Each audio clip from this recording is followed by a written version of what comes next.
Hi, how are you today? How's everything going? How's Harry hanging?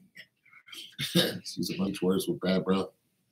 Hi, how's Harvey? Like, come on, bro. Don't have my fitted. The African American, this is an event that they have here where I live, where it's a wellness walk. It's to get, African American males, any male can join, but it's a thing that they throw for the Black community. Get out there and, now, I want to say this. Like I went to the last one, right? I was out there chugging along, and, my knee wasn't having it. And then I just ran out of breath. I used to be a distance runner, but it's a 3.5 mile, trek, And so I'm out there, uh, uh, uh, yeah. And then this 80-year-old man just ran past me. Literally, he was like 80. And when he ran like this.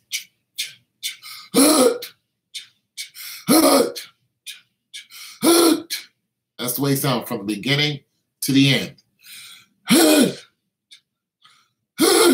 And he ran the whole way. Blew my doors off. But, I wasn't too upset about it. Matter of fact, I wasn't upset about it at all. My body will not allow me to perform such tasks anymore. I'm all ran out. My knees will not allow me to absorb the shock of running anymore. They're like, no. So, yeah, that's not going to happen. I think I have a mole up under my eye. In the news. I have to get it removed. It's right there. It's right there. It's there. The strange thing about it's in my peripheral. I got the Bible right here. You guys want to read it? Want to read the word of God. Word of God. And the children of God, they all sang. Somebody was trying to have some conversation about the King James Bible and the difference between the American Standard. Well, not the difference. It's like, why use the King James Bible? Some people will only read the King James Bible.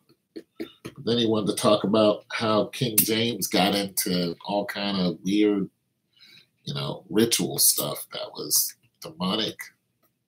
But why do we read King James Bible? I had to tell him that, how do you feel about when you read the Bible? Is the Bible the word of God?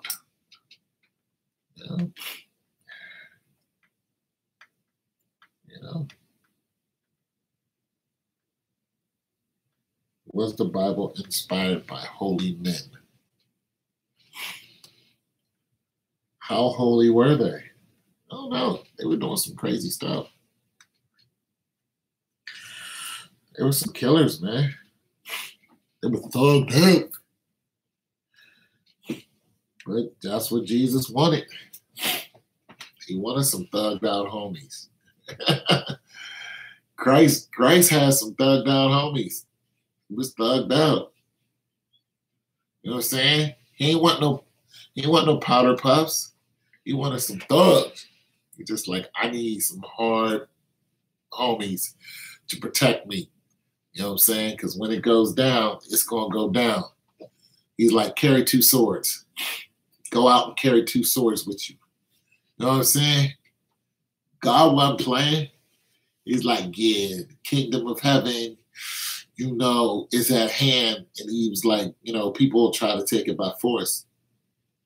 He was like, yeah, people will try to take it by force. Kingdom of heaven, man. You know what I'm saying? Like I don't know if people realize this, but heaven is a violent place. It's a place of violence. You know what I'm saying? Even the scriptures talk about how heaven is violent. It's not no place where everybody's walking around in a white robe. Lord, we. You know what I'm saying? They got angels there praising the Lord, seraphims. You know, the seraphims are, you know, protecting the, you know, and the throne is made of black fire. You know what I'm saying? But don't think for a moment that there ain't no killing going on up there. Even though the angels are eternal beings, they could still die.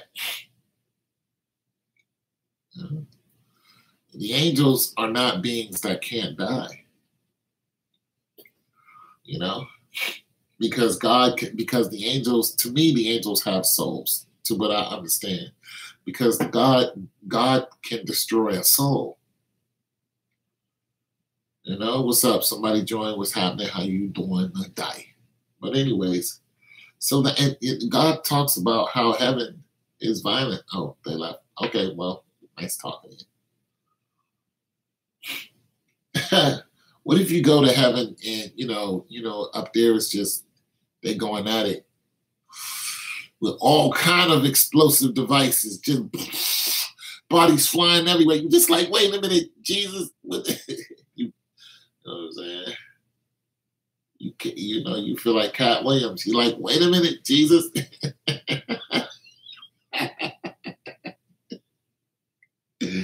I ain't signed up for this. Yes, you did. The scripture said God is a man of war. That's what it says. What squad are you on? Welcome to heaven. Here's your Uzi 9mm and your bazooka, along with a 50 cal. And you're going to need a sword and a bow and arrow. Get out there and good luck. Just saying. Look, there ain't no marriage up there or given in marriage. You're not going to go up there and see your wife and be all, we all in heaven now. We together. Nah. Scripture said there's no marriage and given in marriage. Heck, you might not even know that person was your wife. There's a good chance y'all not even going to look the same. This body is going to be gone. It's going to return back to whence it came. You're not going to reckon, because listen, you don't even look like you without the you that you have on right now. Let me explain that. The scripture says, I knew you before you were in the womb. Before you were in the womb, you didn't have this on. You were something else. What were you before you were in the womb? You look like a what? You was a what? Some people like you was a spirit. Other people like you were an angel. I don't know. All I know is you didn't look like you do now, all funny style. That big forehead you got. You ain't had them big colossal feet you got stumbling all over the place. You know, I ain't had this big nose before I was in the womb. When I came out, the Lord said, thou shalt have a nose, son. I'm just saying, what were you before you were in the womb? Who you were. And why can't you be that individual now? Why can't you use the strength of God now? Actually, you can. But we live more in the flesh than in the spirit. But if we lived more in the spirit world than in the flesh world, we could do all types of things.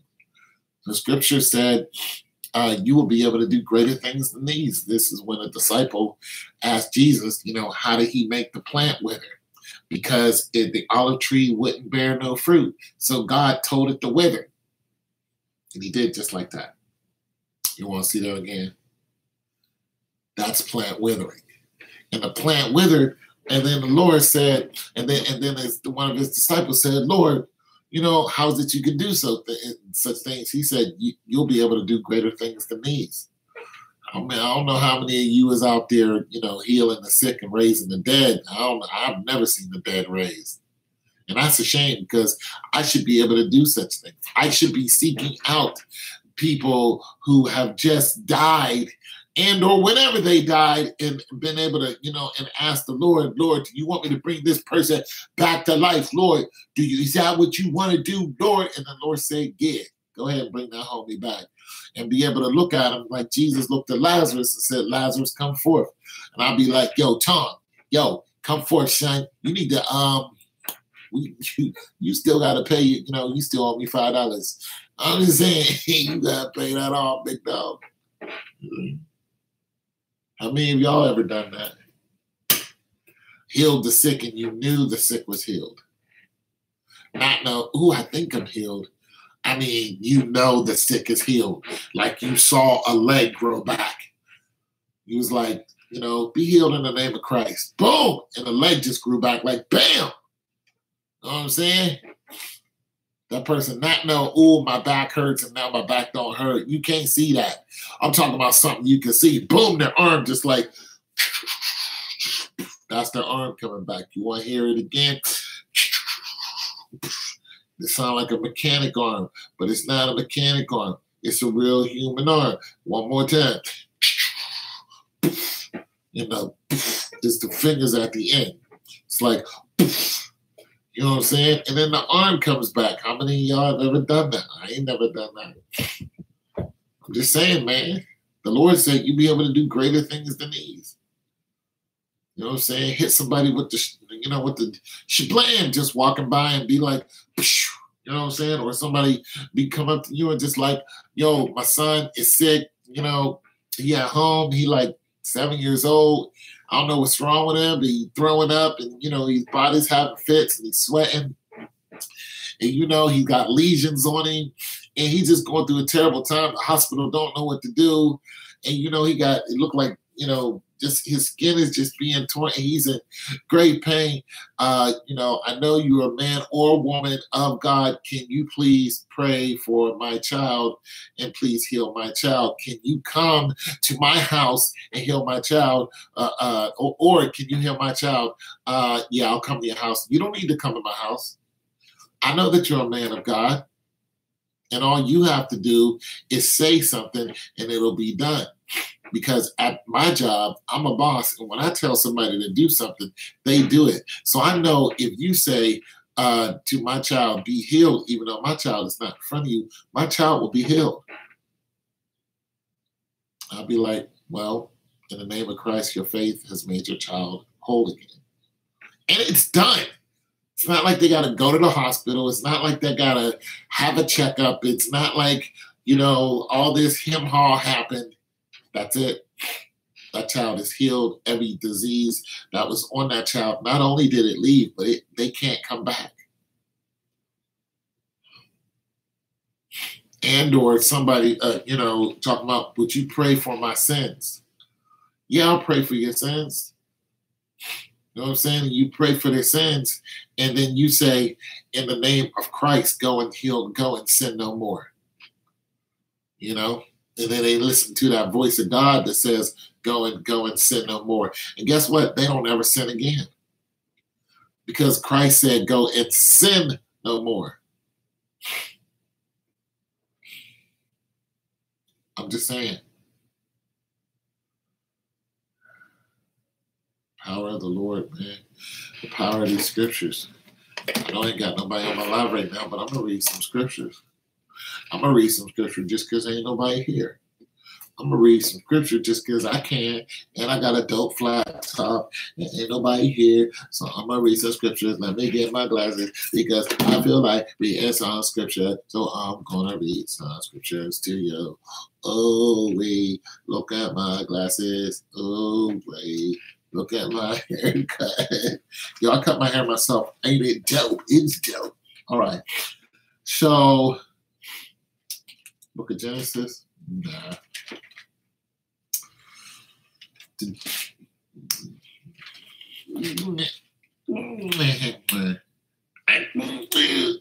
No. And the Lord said to Moses, this is when we left out of Mesopotamia, the Jews, not the Jewish, left out of Mesopotamia, and under compulsion, so let him go under his hand. This is the book of, you know what? I'm going to go into the book of Deuteronomy because I want to talk about things. And the Lord spoke to Moses and said, Thou shalt leave thy land, get thine people, and go henceforth. And so it was.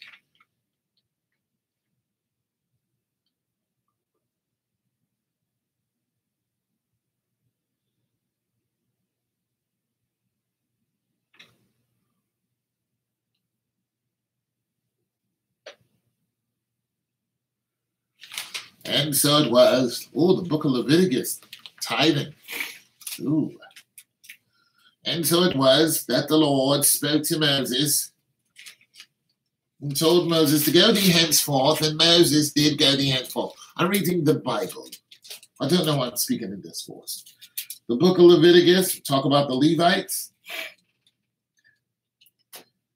Then the Lord called to Moses and spoke to him. This is the book of Leviticus in the American Standard. Get that word in. Then the Lord called to Moses and spoke to him. And there's no reason why I'm reading the book of Leviticus. I'm just starting at the beginning. Then the Lord called to Moses and spoke to him from the tent of meetings, saying,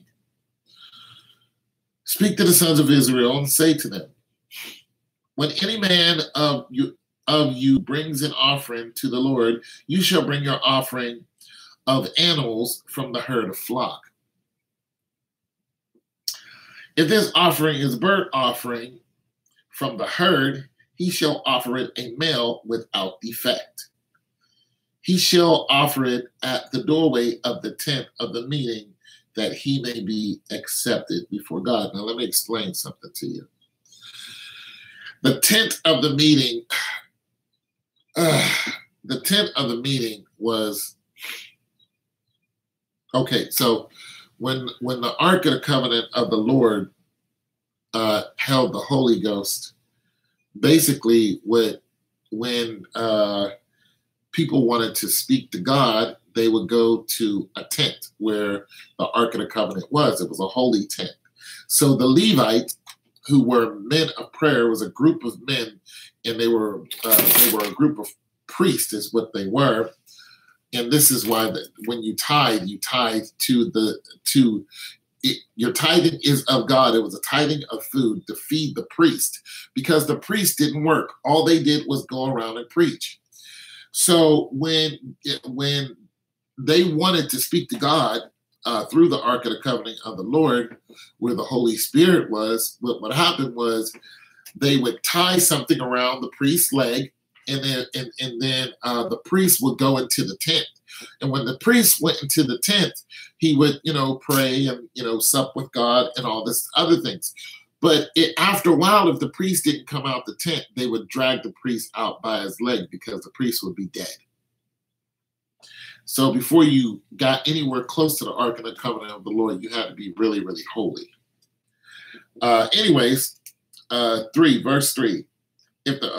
Verse 4. And he shall lay his hands on the head of the burnt offering, that it may be accepted for him to make anointment on his behalf.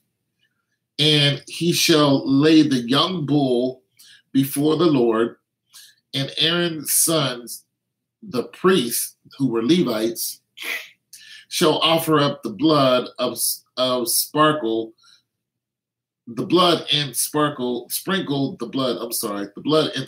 blood around the altar that is at the doorway of the tent of meetings. Now, this is in the Old Testament, so let's get an understanding here.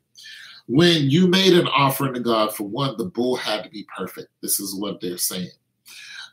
So you can't make an offering to God.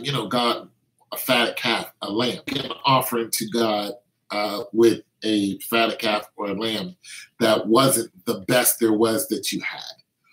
God was not having that. He was like, I want the best one that you got. And you would, go and kill the best one. He said it had to be without mark. Now, the reason why they were doing this is because, for one, God demanded it. But God also noticed that he says, he also noticed that when men would have these offerings, of fatted calves, lambs, bulls, so on and so forth, God was like, I need to change the covenant because men are still dying and still going to hell, even though they are men, men and women of God. Why is that? Because the Holy Spirit did not dwell inside of man. It dwelled inside of a box, which was the Ark of the Covenant of the Lord. So the Lord said, I need to make a new covenant with you. And this is why Jesus, his son, was slain. Jesus, the lamb that was slain. Christ is a lamb. That's what a Christ is. His last name wasn't Christ. His last name was Jesus of Nazareth. And actually his name was Yeshua of Nazareth. Your last name usually was where you were from. Okay, I would be Tone 202 of Ohio. Anyway, so who that is? All right. Anyway, so that's how that goes. So just understanding the reason why, the difference between the two covenants and why the covenants were. It was so to go and get the people who were in hell that didn't belong there and bring them out of there, but Christ had to do it. So Christ went into hell for 3 days when his body was destroyed. Anyway, I'm getting ahead of things. Okay, so verse 5, and he shall lay the young bulls before the Lord, and Aaron's sons, who were Levites, who were also Black people, and at this time they were living in Asia. They were living in Asia at this time, and they came out of Mesopotamia. And before the Lord and Aaron's sons, the priests, shall offer the blood and sprinkle the blood altar that at the doorway of the tent of the meeting. So this is, you can't go in the tent without doing all these things, or we would just die. That would be it. Kind of like Ananias and Sapphira, who lied on the Holy Ghost, and then they died right there. Okay, and they were also disciples, by the way, Ananias and Sapphira. So he shall then skin the burnt offering and cut it into its pieces. And the sons of Aaron, the priest, notice the priest again, and the sons of Aaron, the priest, shall put fire on the altar and arrange wood on the fire. So there's different offices here. So there's different people doing different things, but the priest had to go near the tent and do all this stuff near the holy tent, or else you would die. Hey, what's going on? Hey, fellas, what's happening? Yeah, just going through some of this word. What's good? Shoot, what you cooking today, fellas? I know you cooking something. What you got? Oh, okay. Shoot, what you cooking today? Shoot. Some French toast and eggs and some taters. I know you got something good over there. You're always cooking something good. Okay, so verse 8. This is in the book of Leviticus. Then Aaron's son, the priest, shall arrange the pieces. Remember, he said the priest shall arrange the pieces, the head and the soot over the wood which is on the fire that is on the altar. Its entrails, however, and its legs shall wash with water. So they were cleaning the entrail. Hubby just told me he had money to eat lunch. Okay, cooked yesterday. Where are you in the Bible? I'm in the book of Leviticus. I just started. I'm in the American Standard Version, and I'm on I'm on verse 9 now. I'll read verse 9 again. So let me know when you're there. Phyllis Brown, everybody. Go check out her channel. Phyllis be cooking. She be cooking food. Yeah, she be cooking something. She be trying to show out. She be cooking, but trying to show out the cooking. Chapter 1, verse 9. Who else is on? Somebody else is there. They ain't saying nothing. There's somebody who comes on my live every day and says absolutely nothing. I be wondering who that is. You the government? You that government cheese? Maybe one of my neighbors who don't like me very much.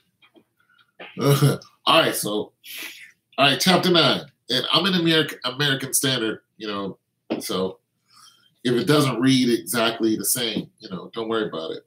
All right. Its entrails, however, and its legs he shall wash with water, and the priest shall offer up in smoke all of it on the altar for a burnt offering and an offering of fire. So they were going to take it, clean it, and then burn it for the Lord. You got to understand when the Lord, when it comes to burnt offerings in the Lord, for one, God really likes to burn stuff. So let's get this straight. Like for the people who are in hell and they're burning, God, he says it's an aroma to his nose because he knows that they're burning in hell because they didn't do what they were supposed to do. He knows you're down there and you're on fire. He says it's an aroma to him. So God is really something like you got to understand who he really is. Okay. But, and it's all, yes, because fire, yep, there it is. But if his offering is from the flock of the sheep or the goats for a burnt offering, he shall offer it a male without defect. It had to be a male without defect. It had to be a male without defect. All right. God was very specific about that. And okay. And he shall slay it on the side of the altar, meaning he had to also kill it there. So if you bring something that was already dead and decomposing, God wasn't having that. He was like, bring it here, kill it. Then you had to do these rituals, which God commanded, cut out its entrails, set them aside, wash the entrails, do all this stuff, and then burn that, and then burn, you know what I'm saying? This all had to be done. All right. So 13, the entrails, however, and the legs, he shall wash with water, and the priest shall offer it up and offer it in smoke. Okay, I read this. And offer it up in smoke. And I'm sorry, this is 13. Let me go to 14. But if he offers the Lord a burnt offering of birds, then he shall bring his offering from the turtle doves or from the young pigeons. So God took all kind of offerings. It wasn't, okay, and one of the reasons why this is because different people had different livestock. They were, the birds were used for something, the pigs, I'm not even sure if he ever took any pigs, but nonetheless, he did take bulls, lambs, and so on and so forth. Different people had different livestock. So people even had pigeons. All right. And the priest, and you notice he always takes the male without, anything wrong with the male. And the priest shall bring it to the altar. Once again, the priest shall bring it, not somebody who's not a priest. There were a group of priests that were Levites, and they had to bring it to the altar. And wring off its head, tear its head off, wring its neck, and offer it up in smoke on the altar. Offer it up in smoke once again. And its blood is to be drained out of the side of the altar. So they had a whole system, the way they sacrificed to God. And he shall also take away its crop with its feathers and cast it beside the altar eastward. I mean, can't go westward, had to go eastward. They had a whole setup for their altar. And they're just giving you the lay of the way the altar was and the way God wanted things. Eastward. To the place of ashes. All right. 17. Then he shall tear it by its wing, but shall not sever it. Wow, he shall tear it by its wing, but shall not sever it. And the priest shall offer it up in, okay, so tear it by its wing. Oh, I'm trying to picture that. And the priest shall offer it up in smoke on the altar, on the wood, which is on the fire. It is a burnt offering, an offering by fire of soothing aroma to the Lord. So you notice there, of soothing aroma to the Lord. And like I said, the Lord knows people in hell, and he said it's a soothing aroma to them, that these people are actually burning. You know what I'm saying? And some of them are Christians. And the reason why they're down there is because they would not obey the Lord. They did things that, the Lord would tell them, stop doing this. And they just kept doing it. And God was like, all right, well, this is where you're going to go, And to make it so bad, they knew God. So there's people who don't know God. They choose not to know God. But to the people who walk with God, God tells you it's even worse for you to go to hell because you knew better. You know what I'm saying? You got some type of issue or, some type of addiction, which is really a spirit. You go to the Lord and say, listen, I smoke. I like to smoke, Lord. But when you say, I like to smoke, Lord, you're going to the Lord like, Lord, I like to smoke. Can you help me with this? This is a spirit, a hand-to-mouth spirit that I have, and I need you to help me, get this spirit out of me, and so I don't invite it back. And then the Lord starts doing those things. The Lord tells you, don't go around people who do the things that you don't want to do anymore. Don't go around people who party all the time. The scripture says, come out from among them. The scripture says, be separate from them. So there are ways to stop doing some of those things. And then other things, God tells you in order to get rid of lust demons or demons of anger, because you can be by yourself and still lust. You can be by yourself and still stay angry at people. You can be by yourself and do a whole bevy of sins. God says for those spirits, he said you have to fast and pray. And why is that? You notice what I read about the sacrifice. Why do you have to fast and pray? Because fasting is a form of sacrificing. That's why fasting gets rid of those things. It's a way, if you want to get close to God real fast, start fasting. It is a sacrifice of the flesh. All of what I read there in about the pigeons, the calves, the bulls, they were all, what up? I am on my third week of doing, fasting. All of what I read there about the pigeons and all the animals and the stuff that God wanted, they were all sacrifices of the flesh. These were examples of you, pretty much. That's what the bull and the pigeon and the calf, that's exactly what they are. They are you. And God isn't telling you to go throw yourself on an altar and burn yourself. He's saying, sacrifice your flesh. Live in the spirit and not in the flesh. That's the fastest way to get close to God. It's the fast. Now, some people will go on a ridiculous fast and will think that it's going to get them close to God. I'm going on the no pizza fast. It's just like God doesn't, be real with God. This is God we're talking about. I'm just not going to eat pizza for a whole week. God doesn't care. I'm just not going to eat any salad for a whole... God, no. Sometimes God will just tell you don't eat at all.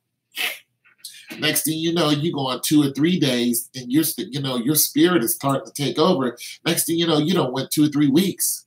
And you're just like, I'm really not hungry. Why am I not hungry? Because the spirit is feeding you. He'll tell you to drink water, but the spirit is feeding you. And then when your fast is over, he'll say, okay, your fast is over. Doesn't mean go pig out, but he's like, your fast is over. And even in the scriptures, he'll tell, you see in the Bible where he says, go and eat. You're going to need your strength. So you might be getting ready to get sent on a journey, and he'll say, go and eat. You're going to need your strength. So there's a regimen to fasting. It's just not an arbitrary fast. Some people go on fast and it has nothing to do with God. And the Lord says, is this a day of which I commanded? Which means, did I tell you to fast? You went on a fast that had nothing to do with me. Nothing to do with me. You did it to be like the Sadducees and the Pharisees. And they went on fast, and ridiculous fast. And what they did was they would I just try to eat kosher. Okay. Well, like I said, it's something. The reason why it's called pray and fasting is because it needs to be ordained from God first. If you just go on an arbitrary fast, God's probably nowhere near it.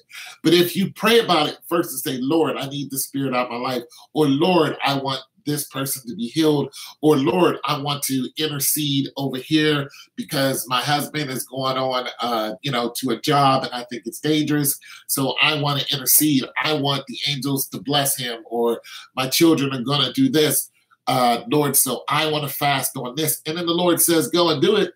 Phyllis, fasting has to include food. It is okay to deny things like TV. Right. This is true. TV, sex, social media, etc. But it's true. Fasting, it's a denying food. Yes, this is true. You can fast from a lot of things, but nonetheless, so those examples in the book of Leviticus are you. You are the lamb now. Christ was the lamb that was slain. Now you are like Christ. You are joint heirs with Christ. You are the lamb now. You sacrifice something in order to get to God. You want God's attention? Sacrifice something. Put something down that you no longer need. I play a video game all the time. Sometimes I'm like, I've been playing this game too long. I need to cut it out, and I won't play it for a while. You know what I'm saying? Stop doing something and go and pray. Stop going to the club. Stay home and pray all night, or for a couple hours, or for 10 minutes. That's 10 minutes that you shared with God that you didn't share before. God takes 10 minutes. He's like, I'll take all that. Give me all them 10 minutes. It's just like your money. Somebody tries to rip you out of $10. You like, I need all my $10. God is the same way. I'll take all them 10 minutes. He just won $500 on a Yo, man, we talking about the scriptures, McGee. So I don't know if you want to hang around, but I don't mind if you do. But nonetheless, so God is like, I'll take all that 10 minutes.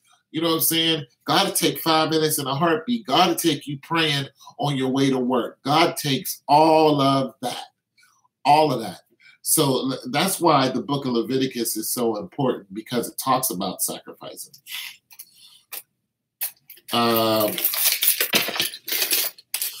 Yep. Yeah, McGee, we not going to do it. We got some people on here trying to get some word in.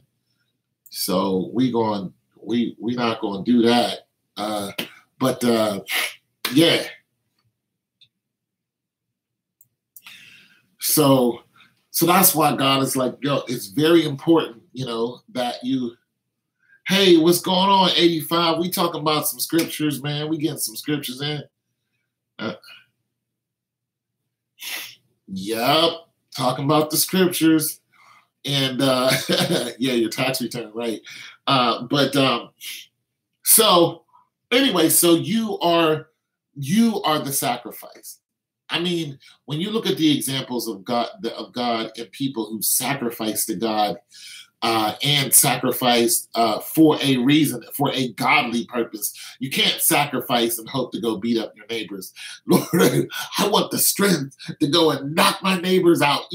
God is like, yeah, kind of not into that, but if you want the strength so your neighbors will leave you alone, and you want to, it's some intervention, God is with that 100%. Bro, should I spend like a bean on the scribe jobs? Yeah, man, I don't even know anything about that. Hey, tried to get into scratch offs, but God, right. He told me that if I do this, I am telling him that I can't take care of you. So for me, scratch offs are not for me. Yeah. It's kind of, it's just kind of where you're at in Christ. You know what I mean? It's like, scratch offs are an addiction for some people. Gambling is an addiction for some people. You know what I'm saying?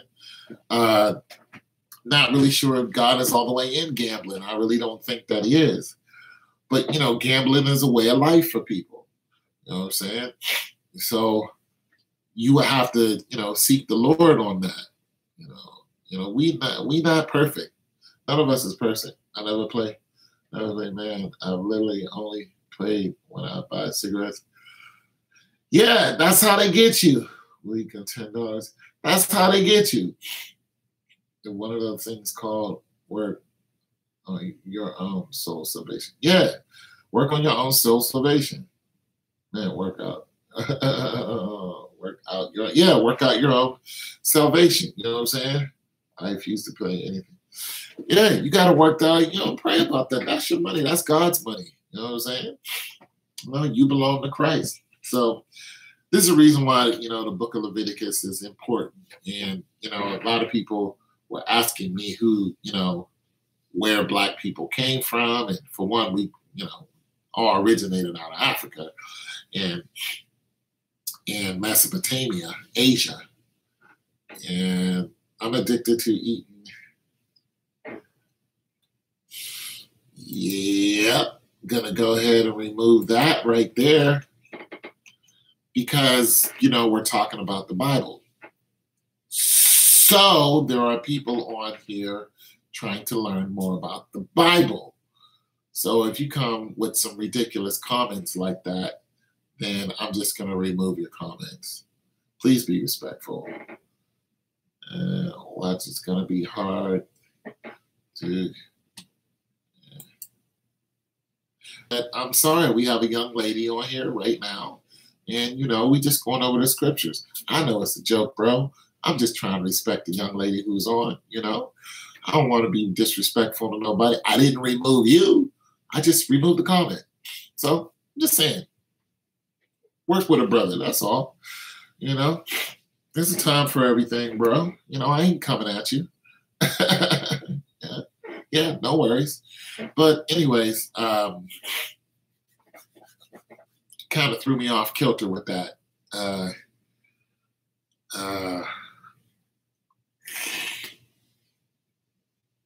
was talking about where we originated from, where, Africa and, not all of us. Telling you smoke weed. No, sir, I don't. I don't smoke weed at all. Yeah. But not all of us came out of, Africa. When it comes to the origin of the people of the African Americans or the so-called African Americans here, a lot of them came out of Mesopotamia, then came into Africa, and then was sold into slavery. But, a lot of when people ask me where the Black people come from, I'm like, there's Black people that were in Europe. Before they got here, there was Black people already here. There are indigenous Indians that were already here. You know what I'm saying? They were dark-skinned Indians. And a lot of Indians that you see now are lighter skinned because they mixed with the Europeans that pretty much invaded their country. And the reason why I'm talking about this is because I was asked about the 12 tribes and who are the 12 tribes. Now, I don't know the 12 tribes off by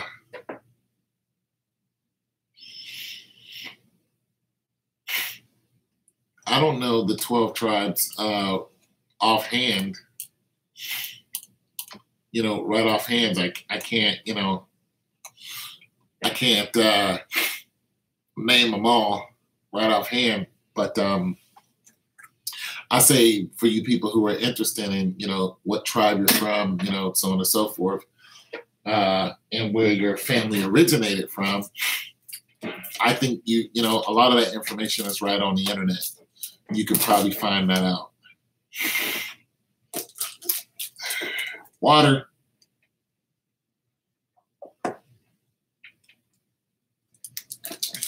Anyways, I'll be going on a fast soon. I haven't fasted in a long time, and I know I'm due. I eat every day, you know, consume a lot of food. I'm not a small person, and I lift weights, so it's kind of hard for me to fast. But I know I'm gonna have to do it because I've been, trying to get some spirits out of my life for a minute. So I'm gonna go ahead and definitely do that. I'm just tired of them. I'm tired of wrestling with the same spirits every day, and I know that I'm a child of God and I know I have all this power, but I'm not using it, so I need to dip into the spiritual world instead of just casually praying and, oh, it'll go away on its own. No, they won't. They'll stay there until you die. They will stay there until you die, and then they'll jump into somebody else. You have to kick them out by force. You know what I'm saying? I need to fast in these lost relatives in my family. Yeah. Yeah, man. You got to do it. And it's, fasting is not the easiest thing in the world to do. But when you have an issue that just won't go away, like I got some issues that won't go away. And I'm like, I'm tired of them. I know they're issues. Sometimes I tell myself, oh, this is not an issue. No, it's an issue. Because the Lord is not in it. And if God is not in it, then it's an issue. You need to do something about it. Or, because you don't want to be on the wrong side of God. You don't want to keep playing that game. Oh, God won't do this to me because I'm special. God will do it to you just because you're special. Maybe you need to read the book of Job and see what God did to Job. And Job was special. He was super special. And, yes, the enemy is not going to let you. No, he's not. I started off my fasting till noon. You are right. If God is not with us, why should you get? Yeah, you got, I know I'm going to have to go before the Lord and say, Lord, I got this issue. And I've been telling him, but it's not like he don't know. I've been saying, Lord, I got this issue. I think I dropped some water on me. Some water. I've been talking about I had this issue, but the thing about it is I keep doing it. And I know it's a spirit. Listen, if you have a habit of something, your habit is a spirit.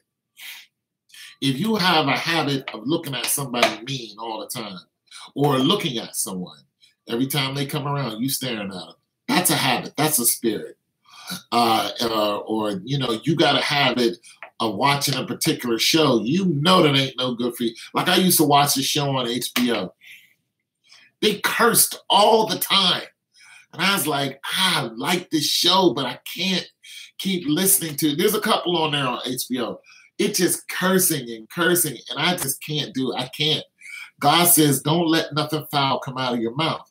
And I couldn't do it. It just kept grieving me, and I was like, I got to give the show up. So I did. There's a couple shows on HBO that are like that. They're not for everyone. A lot of the movies that you see, like some of the movies that I've watched recently, the stuff that Hollywood's putting out there, not for you. It's not for you. They want you, they're pushing a belief system on you by some of the things they do. And it's just like, I know you're trying to push this agenda because every time I go to the movies or a particular person's in that movie, this is a subject that's brought up. It's just like, come on, 20th Century Fox, nobody's stupid. Well, at least you are spiritual, self-aware. If you are just admiring beauty, that's okay. But if you are lusting, then that is another story.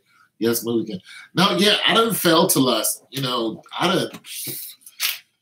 Woo! Lust is a tough one because there's some beautiful women in this world. Now I understand why why some people get married. It's not because they want to. It's a lot of it is to calm themselves down. It's like, if I don't get married, I'm gonna keep running the streets. I'm gonna run the streets until I die. And you notice how some people run the streets until they die?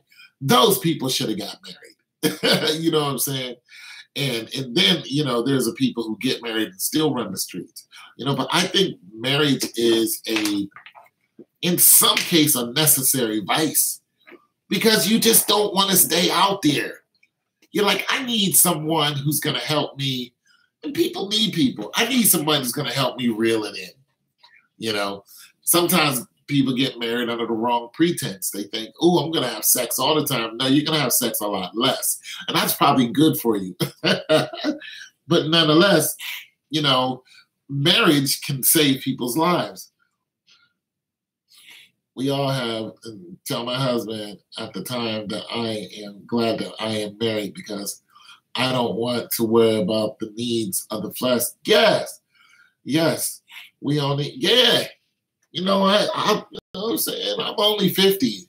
I still wake up, I'm young and virile. I lift weights, I eat oatmeal. Stuff is energy oriented. So, I'm like, I need to find somewhere to put all this energy. And so what do? I go right back to the gym. You can only lift so much until you're just like, okay, I should probably get married. I should probably get married. I mean, it's not that easy, but nonetheless, I really don't want to get married, but I understand why some people do, especially at a young age. They're just like, no, because I'm out here screwing like a jackrabbit, and if I don't cut this out, I'm going to go to a very hot place that I don't want to go to.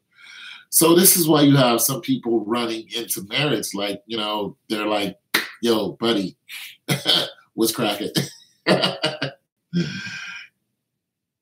And I have almost 10 years older, and we have you doggone right. If he's 10 years older than you, he's fortunate.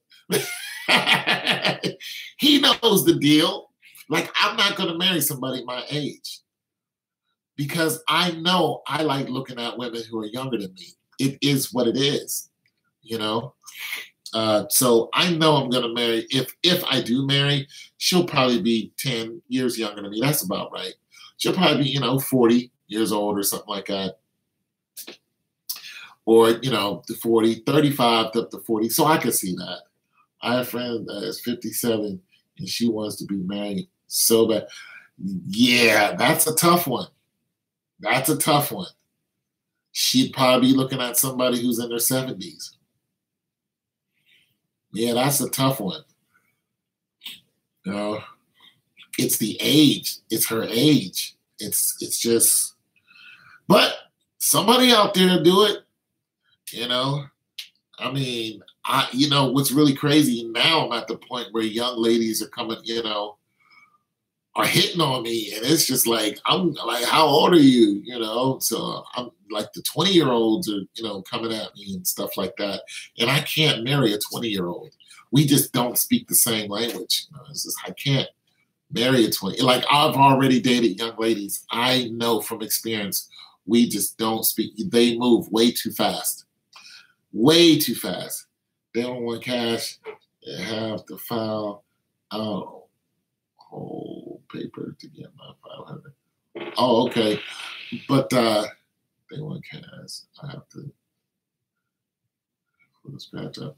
Oh, okay, McGee. McGee is somebody who needs to be married. Christian, no one's anymore near her age. Christian, no one's anyone near her age.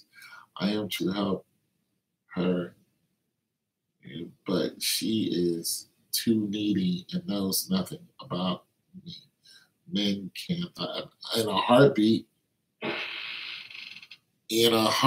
needy woman will run you right off the planet. She'll run you right off the planet. There's no way. Once you get to asking me what, she wants someone in the late 50s and 60s. Yeah, 60s. I can see that. But like, I don't care how fine you are. If you're too demanding, this is what I got to look forward to for the rest of my life. Not happening. Yeah, we're old. We're old, dude. I'm 50 years old. So, yeah. But you want somebody who's just too needy? Can you do this? Can you do that? Can you do this? Like, what's wrong with you? No, I'm not doing that. Thanks. And I don't look at that as homo at all. It's one broski to another. But so, when it comes to marriage, you watch who you're looking to marry. Because, yeah, I'm not going to say that. Watch who you're looking to marry. I don't know everything, but I know men. Well, there it is. And that's why you're married to one. Yeah, that's why you're married. Because, you know your husband. Y'all have a great, operation going on. You know what I'm saying? And I say anyone who is married, who is happily married, stay married.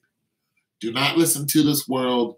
Do not get divorced because everyone else is doing it.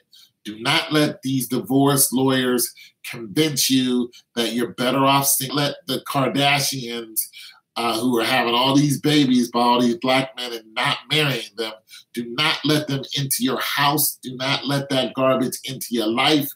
Get that trash out of your life. Get that out your life. Do not let these people talking about drinking and smoking and drinking lean and all that's ridiculous that they hype up. And no, all these women out here pregnant with no, not even a baby dad. And then the baby dad is knocking other people up. No, look, if you're married by God and country, be married by God and country. You know what I'm saying? I have a big discrepancy with marriage because marriage, the way America does it, and the marriage according to the Bible is two different things. It's just, and then we're trying to marry up the Bible with the marriage licenses, and it's just not. The way marriage is in the Bible and the way marriage is in the that we're doing it is not. I always thought the idea of marriage was dumb, but mad props to people. Yeah, it's not for everyone. I went to the dentist and saw 50-year-old people, and the boy got out of his car and opened the door for you doggone right. And I was like, yo, y'all cute. Yeah. You doggone right he opened the door for his woman because that's who he wants to be with. Look, there's always going to be beautiful people out there. And you will die chasing these people. You really will. You will run yourself into exhaustion out here trying to chase some super handsome guy and some super pretty girl. They will run you right off the planet. And you will have no excuse when you die. Because you knew it. You knew that she was worthless. I done been through that. Chasing a worthless person. I'm like, you're not good for anything. I done been through it. We done all been through it. Chasing somebody. We know that they worthless, but they're fun to chase, but they'll run you right off the planet. And the Lord will tell you better cut it out. You better quit chasing them. It's exciting for a minute, but then it gets dangerous. And when it gets dangerous, the Lord will be like, I'm telling you right now, that's bad for you. If you don't do it and don't listen, you're going to end up in a bad situation. Yeah. And women and men, they will run you off of this planet. There are some guys who are so good looking, you know what I'm saying? They're so good looking and they're so attractive to these females that these women will cast all cares aside to be with them. Like this, and sometimes it isn't even so much that they're good looking. It's that what they're surrounded by is good looking. It's the image. No, I haven't seen it. It's the image that's good looking. And the reason why it is because they could have it all together. They could drive this nice car, have this nice house, have everything. And this woman could have a couple kids and she's struggling. And all of a sudden, this guy is like, hey, you know, oh, okay. Hey, I'm digging you, yada, yada. She's like, me and my kids. He's like, yeah, I really don't want kids, so I'm going to go ahead and leave you. Well, this really happened on a few occasions, and one lady put her kids into a car and then drove the car into the lake. Well, she put the car, and she had the kids strapped in, and then she put the car into neutral and jumped out the car and let the car go down into the lake, and it killed both the kids.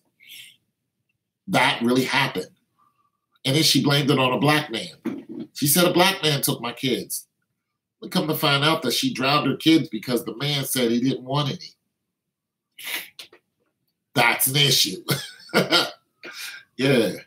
That was not always beautiful. Yeah. Yeah. Casey Anthony. Yep. Out drinking in Barstow. Yeah. Casey Anthony, another terrible, terrible woman. Terrible, terrible, terrible, terrible woman. So sometimes the man is in a position of power where, they can pretty much dictate to this woman how it's going to go down, or it's going to be no deal. And you can get fixated on how, there is a young lady recently, she was on World Star, and she was like, yeah, it happened in North Carolina. This one young lady, she was so enamored by this guy, because, she's 35 or whatever. And what happened was this guy came into her life, and he was a super nice guy, super attentive, paid her all kind of mind, loved her. Really did love her, but he wouldn't dedicate himself to her. He was like, look, I have other women, because she was like, I think you got other women going. And he was like, yeah, I do. So she got mad and left him alone. But before all that even happened, before she even found out, the reason why she started having all these feelings for him and asking him these questions is because she got sick. She got really sick and was in a hospital. And she said this man came to the hospital. He cleaned her up. He would wash her and everything. And he really took care of her to the letter and made sure she was good. He saw her at her worst and he took care of her. And she said it just stayed with me. And I was so hurt that he had other women in his life. And then she said, I had to wake up and say, well, do I want a part of this man? Because he loves me. He takes care of me. But he told me the truth. It's not like he married me and lied to me. He told me straight up, look, I love you, but I have other women. It is what it is. If you don't want to, and the thing about it, when she said, I don't want to deal with you anymore, he left her alone and didn't hear nothing from him until she changed her mind. When she changed her mind, she was like, look, I know what it is. I still want you to come around. Affection, it can get you in a lot of trouble. Don't get married to have legal. This is what a lot of Christians do. Marriage is the wrong person. You can be living it all day because now you're trapped. This is where polygamy comes into play. And this, according to the scriptures in the Old Testament said the deacon should have one wife. That's what the scripture read. And when I read that, I was just like, well, what about everybody else? And, I was thinking the other day, I was, thinking about this. It's the truth. Women outnumber men in the city I live in 10-1. And I'm not talking about girls. I'm not talking about underage. In the state of Ohio, underage is 15 and under. You're underage. 16, you're eligible to date anyone, no matter how old they are. So if you're 16 and he's 35, you're 16 and he's 35. It is what it is. That's in the state of Ohio. In the state of Texas, it's 18 and up, and so on and so forth. Nonetheless, here it's like 10 to 1. This is available single women 16 and up. I never liked the dating women even 5 years younger than me. I don't know how people do it. Well, they do it very easily. Women make this mistake all the time due to depression. In Atlanta, it is 1 to 7. Yeah, Atlanta might be. I think Atlanta's numbers is worse than that. But there's some places where I saw a documentary, and there was a black woman talking. I think it was somewhere in Alabama or something. She said if a man moved here with a successful job, there would be 20 women knocking on his door. What was really crazy is most of the town is heavily populated with AIDS. Think about the dynamics of that. Most of us are sick. If you move here, you got 20 women knocking on your door. The chances of 15 of them that have AIDS is high. It's a heavily AIDS population. It was in the South, somewhere in the South. That just bugged my whole head out. I'm like, this guy goes, gets educated, gets his money right, moves to a town, looking for a wife. The chances that this woman has AIDS is very high. That sucks all day. Now, as far as polygamy is concerned, I'm sorry, I believe in it. I believe it's necessary because there's only a few places in this world where the women-man ratio is the same. One of those places is in Nigeria. The women and the men, there's just as many women as there are men, and they die at the same age. It's just very interesting because it's heavily, heavily, heavily populated. That's why I stopped choosing and decided to give it to the Lord. And that is when I met my husband 20 years ago. Amen. Listen, I've told this story before where I saw this guy who had 2 women. And I asked, do you think men should have more than one wife? Yes. Yeah, give it up to the Lord. Exactly, McGee. You need to try that. Yes, Phyllis, I do. I do. Men should have 8 wives. If men can handle 8 wives. Some men can't handle 8 wives. But it would have to be 8 wives who are under a full understanding of what exactly is going on. There are those people in those communities. There are communities where, you have 4 or 5 wives. Well, that was actually a very small.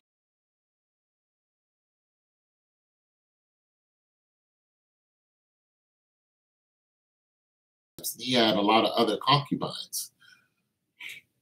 I disagree, but it's all good. Well, you didn't. Well, hold on, Phyllis.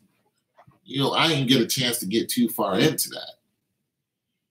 You disagree, and it's not a big deal. All right. And what I'm saying is most women are going to disagree.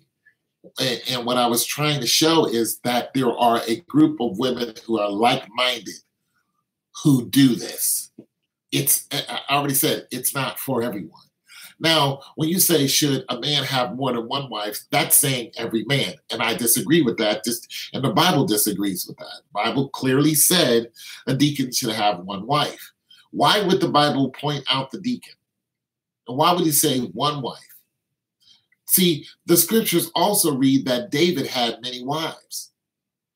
And then it says that David was a man after God's own heart. So why would it justify David having many wives? But nonetheless, it says the deacon should have one wife. You see the dynamic there. It's, for one, David could afford all those wives. That's for one. David was a king. He could afford all those wives. All right. 2, that was the Old Testament. So there might have been things going on in the Old Testament that just didn't happen in the New Testament. All right. So that's what I'm saying. You gotta look at it. You gotta look at it and start dissecting it. Your husband and you are in a relationship that God ordains, and that's it, and that's all. That doesn't mean that your husband should go out and start looking for another wife. However, I have been in relationships as a single person where a wife has approached me and wanted me to be involved. And what was really crazy is the husband was the one that told her to do it. So it's weird. It's really, look, there are tribes that all sleep with the same woman. All the brothers sleep with the same woman. All of them. They don't do it all at once, but they're all married to the same woman. There are tribes that do that right now. And there are tribes on the flip side of that. All the sisters sleep with the same man. So, it's weird. Well, it's still the issue with your own soul salvation, and that's good. Exactly, that's what I'm saying. You have to search the scriptures on that. But do I believe? Yeah, I believe polygamy 100%. There's no way that these preachers telling these women to wait on God, they're not breaking down the statistics to them. But the women are painfully aware of this. They're painfully aware, and the statistics are they're going against them constantly. More and more, the statistics are against women getting married. You married a man 20 years ago. 20 years ago. The dynamics that you married under are so drastic now for somebody who was actually born 20 years ago and now they're available to get married. The chances of somebody being born 20 years ago and now get married it's so much further than when you actually got married. It's a whole different dynamic now. 2 million people who are in jail. The majority of those are men, and then the majority of those are black men. Then you have the gay populace in Atlanta. Oh my God. Then you have those who are sick. Atlanta, they say by, 10 years from now, it'd be like half the population is going to have AIDS. So that's what I'm saying. The dynamics in marriage that you married under is so different now for somebody who was born on the day that you were married and now they're available to get married. It's just so drastic and so different. Not to mention the music, the movies that are all swaying away from this. Hollywood is leading away from marriage. You don't see a lot of movies where people are married in Hollywood. If you do, it's about how they're having a hard time in marriage and then they go out and cheat on their spouse and all this other stuff. It's like the institution of marriage is constantly under attack. Not like it was 20 years ago. It was under attack then, but not like it is now. It's under attack on every level. Facebook wasn't popping like it is now. You got people on Facebook who are cheating on each other. You got people who are cheating just by sending DMs now. Instagram wasn't out back then. It's just a whole different world and a whole other fight each day. Snapchat and all these people getting busted on Snapchat with doing whatever with somebody, World Star and all. That's what I'm saying, Phyllis. It's just different. But as far as the dynamics of the scriptures is concerned, then yes, I believe polygamy is actually biblical. You know what I'm saying? Because there are people who were married to several women in the scriptures, and you saw that.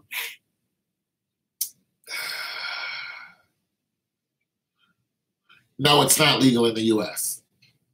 That's what I'm saying. Marriage in the U.S. is not marriage according to the Bible. I will still believe that if our God can part the sea, he can send me a husband. Everything was...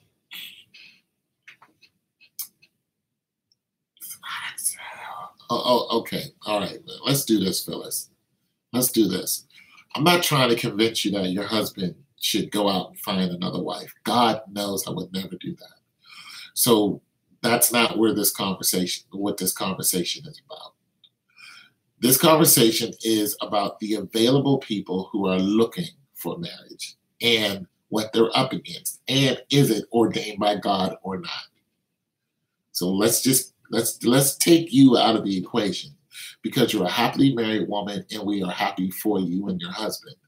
So I am not attacking the institution in which you live by. I would never do that. That's not my interest. My interest is in a 20-year-old now who is interested in being married, Black female, in the church, loves the Lord, wants to be with a man, not a woman, and the system that is constantly attacking their belief in God and country and the institution of marriage.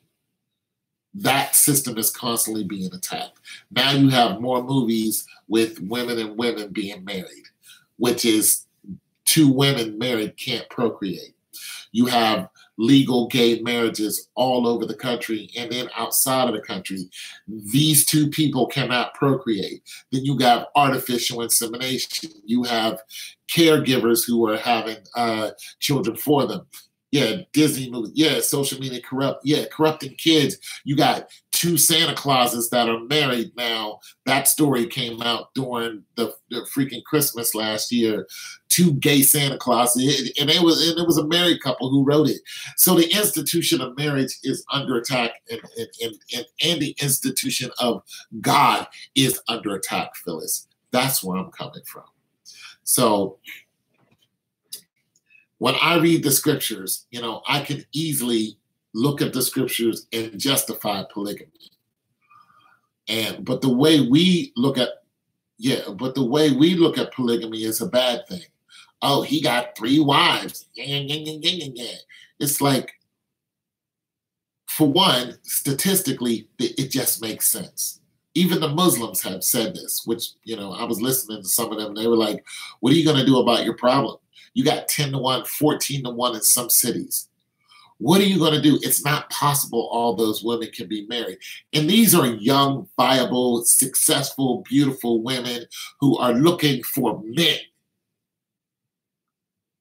What do you do in that situation? You tell them all of them can be married? Listen, if all the men poured out of jail right now, and if all the men decided that they didn't want to be gay, there still isn't enough women or enough men to satiate the numbers of women out there. It's still not possible. Why? Because there are more women walking the earth than there is men. Why? Because men die faster than women for several reasons, usually violence and then age. Sometimes the places that they work in are more violent.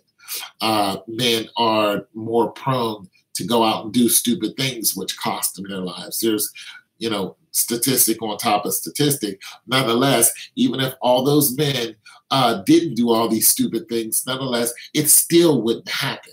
It's just not possible. And for this reason, I truly believe that it's possible, or it should be possible, and by God and country, for a man to have more than one wife. This is not to say that a man should go around screwing a bunch of women.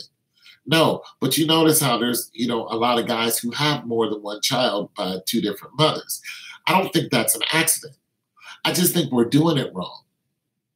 A person having, 4 or 5, baby mamas. I think he's supposed to have 4 or 5 baby mamas, but I think they're all supposed to be his wives. If you look at it, if you look at it on a statistical basis, in a hypothetical statistical basis, and say from this man to these women who are all in church, all of the Lord, and then look at how many men are sitting in church, and then look at how many single women are sitting in church, and then going, you know what? If we just took this small cluster, this one large mega church, and we just did a statistical analysis of this church, you'll realize very quickly that it's just not possible for all of these women to be married to one man. That's what I'm talking about. I truly believe that polygamy is the answer. But like I said, we make it seem like polygamy is a bad thing. It's not a bad thing. It's what's supposed to happen. It would cut out a lot of your teenage pregnancy problems. It would cut out a lot of your baby mama problems. Well, since the Bible tells us to obey the laws of the land, then the man can't have more. No, okay, well, okay, you want to go there? Fine, we'll go there. More than one wife. So we would have to move to make. Do you like Merrick? I don't know what that is. We would have to move to make this happen, right? Okay. The Bible did say, okay, well, okay, Phyllis, that's good. That's good. The Bible does say, obey the laws of the land. This is true. Now, we can get into semantics of the land now and what the land was then. We can get into the semantics of when the law was promulgated on marriage. And we can get into the semantics of the law continuing to change. Because when you say God said obey the law of the land, you mean the standing law that the commander-in-chief has made, that has been passed down through legislation, and now it is set up for civilization in this one part of the country. But nonetheless, the laws constantly change. So let's just take the law changing and go with that for right now.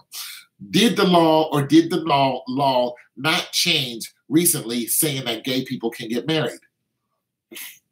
Before the law changed and said they could get married, did the law say that they can get married? The law clearly, for the institution of marriage, the law was pretty much against them getting married. And then enough of these women and feminists and Zionist Jews and homosexuals made enough noise that they, in most parts of the country, now that law is changed. So yes, obey the law of the land, but does that mean the law can't change? The law can change. If there's enough people to petition and then the lawmakers are pressed enough, that law can change. So no, you don't necessarily have to move, but if a group of people, right, small or large, went to legislation and said, listen, this is a logical answer to all the single women out there. Because, listen, single women as a group are making enough noise now where they're actually changing the law. You have single women the single white women, the spinsters. They're the ones in these courts changing these laws. They're the ones crying about feminism and equality, but that's not really what they want. And that's not what they want, because these teachers are screwing 12, 13, and 14-year-olds, and they're only doing 2 months in jail. One woman was having orgies. She was a teacher. She was having orgies with like 4 or 5 teenagers, 14, 15, 16-year-old. And she was their teacher, and she was getting them drugs. She was getting them high, and then she was letting them gangbang her. And this teacher did 6 months, and now she's out. There's a man who was a pastor who fell in love with a 13-year-old, and he got caught. He's doing life in prison. That is not equality. Look at all these stories about these teachers just walking right out of jail. And one teacher didn't even go to jail because they said that the girl was too pretty to go to jail. She was sleeping with a 14-year-old. That's not equality. So when you're looking at women as a group, you know what I'm saying? When you're looking at women as a group, they're making enough noise to where they're actually changing the law. And they're changing it drastically. Listen, when Obama got in office, these group of women threatened him. They was like, listen, you better let him put her in a big position. You better do it. She was a secretary of, I don't know, not defense, but something. And they put her in that position to help her get windfall profits. Let's not act like the law can't change, because it can, and it's changing in front of our eyes. Okay?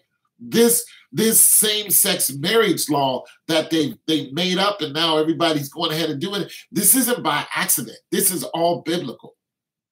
This is all scriptural. You know what I mean? So, yeah, this can happen. The laws can change. But nonetheless, is it going to change where a man can have more than one? No, because the women in this country are not going to have that. But nonetheless, if the women in this country start seeing that there's a benefit to it, for them, for them to be legally married and have 3 or 4 other all legally married to the same man and everyone prosper by God and country, you doggone right they'll change that rule. They will change that law. It'll change in a heartbeat. If women looked at it and were just like, yeah, as a whole, the female populace will come up if we did this. You absolutely right, because they're doing it now in the court systems. As a whole, the female populace is not blamed holistically for sleeping with these little boys. So they changed the law. So I'm just saying, when you really got to look at it, yeah, God says obey the law of the land. No, you don't necessarily have to move. But even if you did move to a country that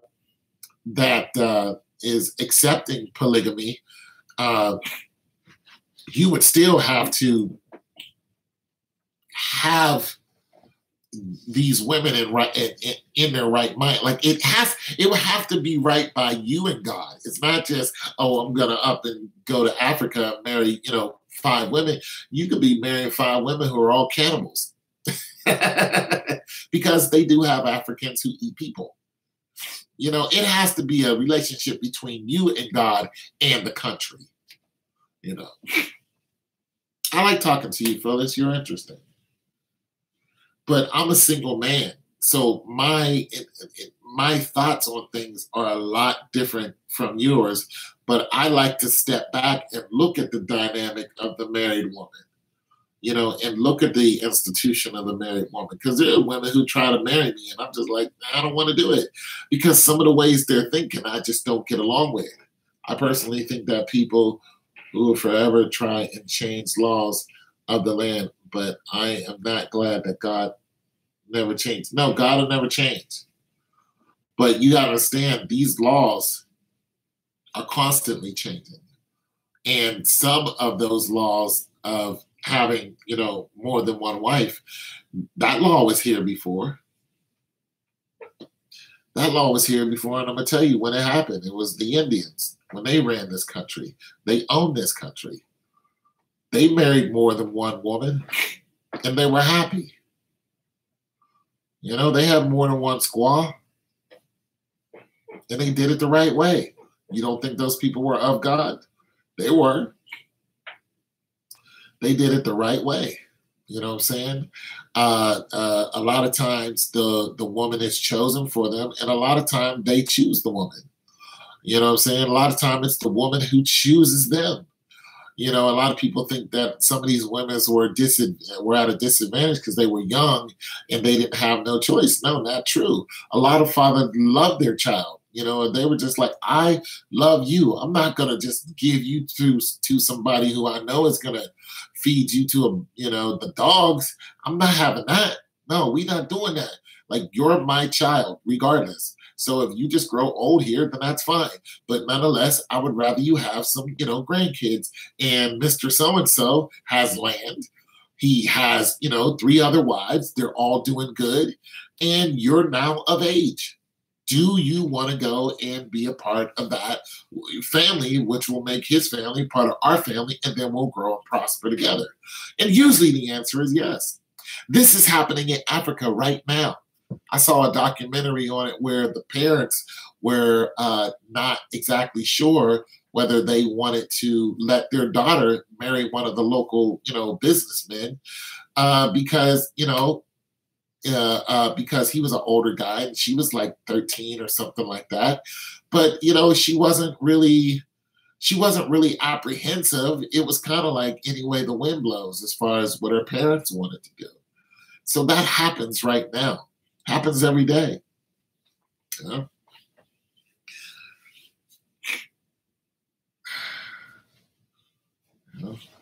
Some people are doing it under the pretense of God. Some people are not.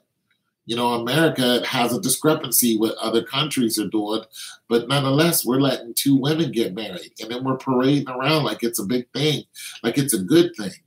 It's like, are you kidding? And then we're finding all kind of tricky ways to make it as natural as possible, but it's just not going to be natural. We artificially inseminate men now. Men can have children now. They put the baby in the abdomen. Did you know that? You got men who now you got the Bruce Jenners of the world, and the reverse.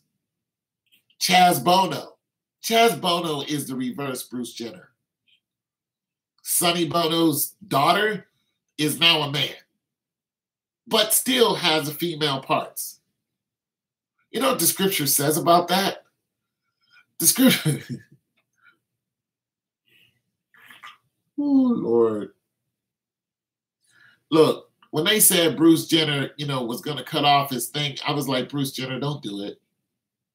Because the scripture says if a man cuts off his manhood, he will never be in the kingdom of heaven. Scriptures read that. Like this, a transgender thing, this is not new. They've been doing this. What's up? You think today is sunny? No, it's not sunny. But this is not new. This transgender movement they got. This is not a new thing. They've been doing stuff like this, trying to make the unnatural natural. God says it's an abomination, meaning he hates it. 2 men getting married, 2 women getting married. God hates it. He hates the very thought of it because it's unnatural. It's not what he created. But we're trying our best to make it natural. And these lawmakers are falling right into it. Why? Because it's their job. They're going to be swayed the way that the people sway them to. Or they're not going to be in that position. And they want that position because it's a position of power. I used to work for a legislator. Even I had power at the position I worked in. I got stopped by the police like, I work at, this office.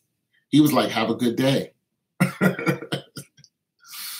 Think about the melanoma, skin disease, and the sun.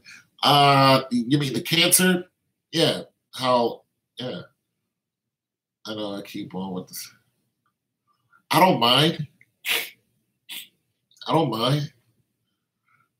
But I was just talking to Phyllis about marriage because Phyllis is a happily married woman. She has a lovely relationship. And, she has some different opinions on people getting married today. What's up, Race Gator? We talking biblical stuff, man. How you doing? And it's good to have a woman on. Most of the time, guys, as you can tell, a lot of the things they say, but when a woman's on, I kind of tell guys, don't use certain language because I don't want the woman to get offended. I really like having a female presence on that can help us out with topics such as this, yeah.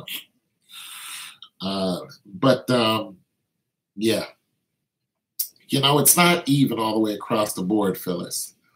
It's not like you go to England, go to France, you go to America, and then you go to Guam and marriage is all the same.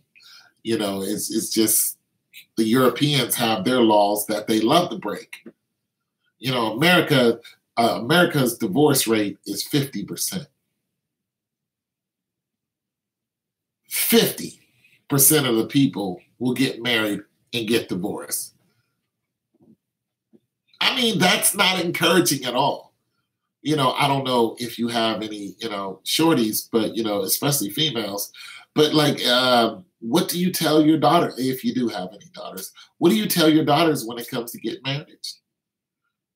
How do you encourage them when it comes to the numbers? Yeah.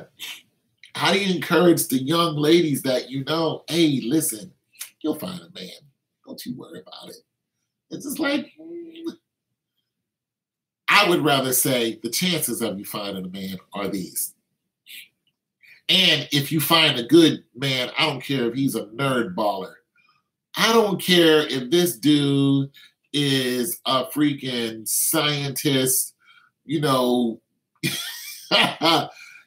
khaki shorts wearing, high water loafer, penny loafer wearing, yo, if he's good to you and he's all right, you better wear it. You better marry that penny loafer. You know, I don't care what nobody else says.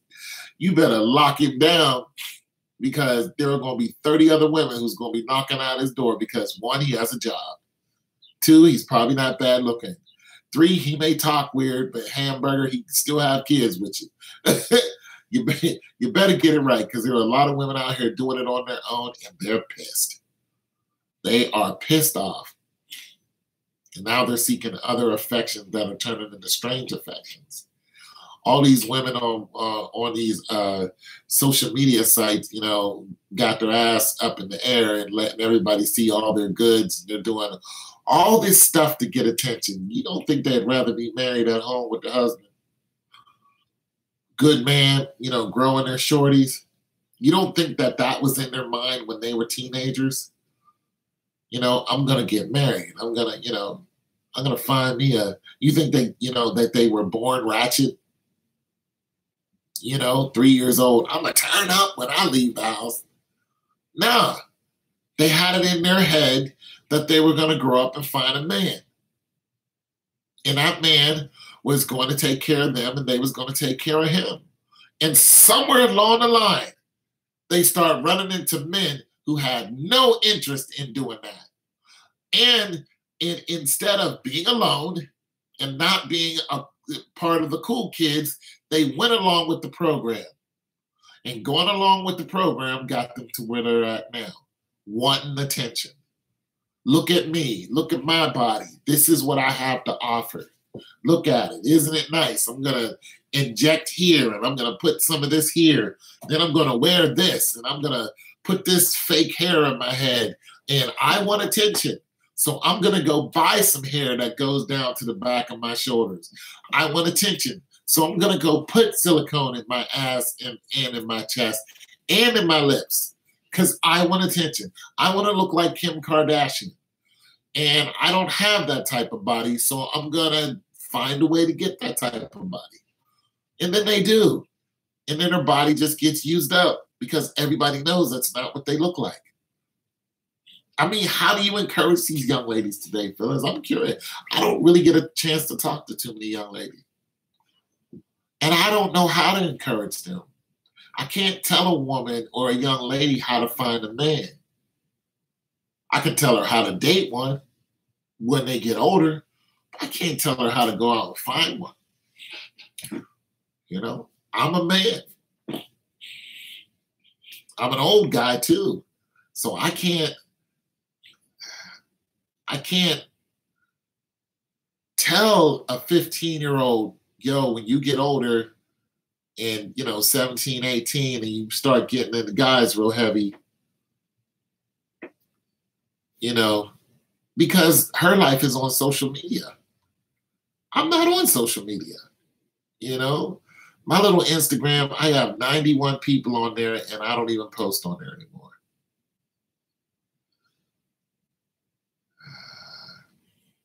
It's bad out here.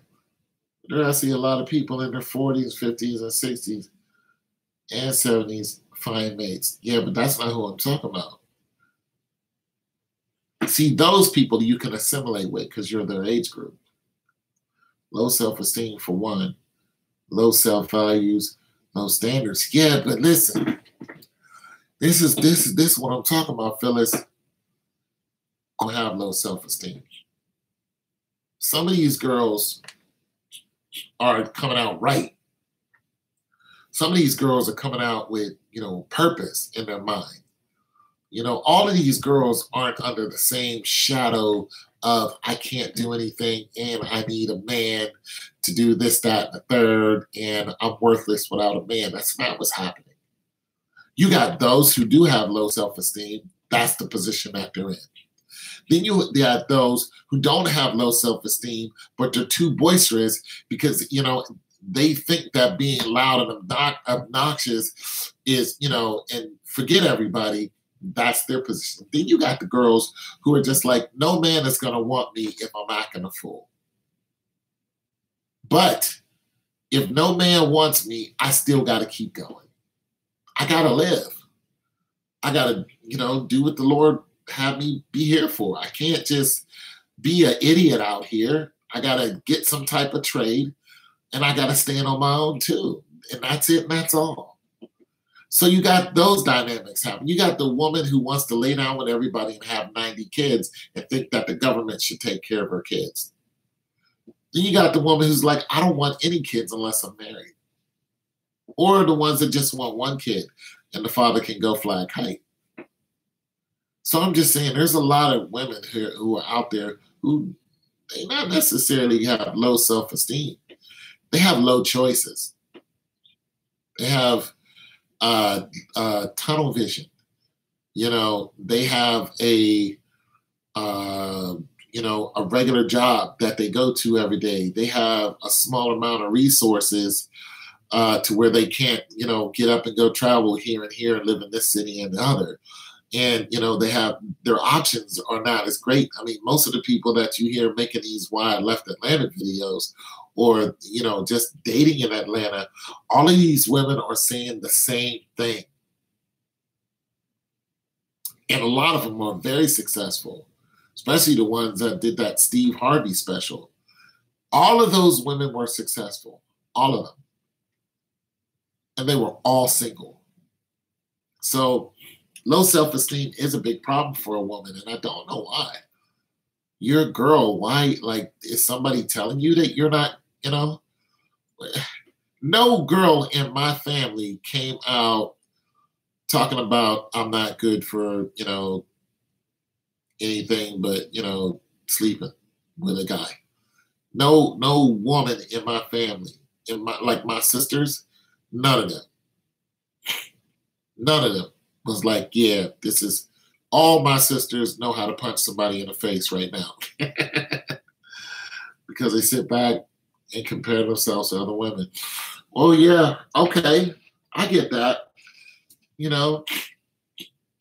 I get that. Women are sometimes women's greatest enemies. They're looking at their shape and looking at how pretty some of them are. But I've known some pretty girl who were just damaged on the inside. I just got done dealing with one. I've never seen somebody so messed up in the head and so young and pretty. But this child is damaged. And you can't, you try to talk to them and they're just like, they're damaged. And it's just like, how did you get damaged? Like, I know you. I know your family. What happened to you?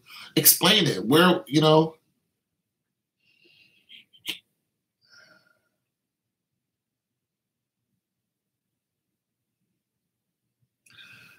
Oh, well, that's deep. Well, one of them, I know something happened to her while, she was 15.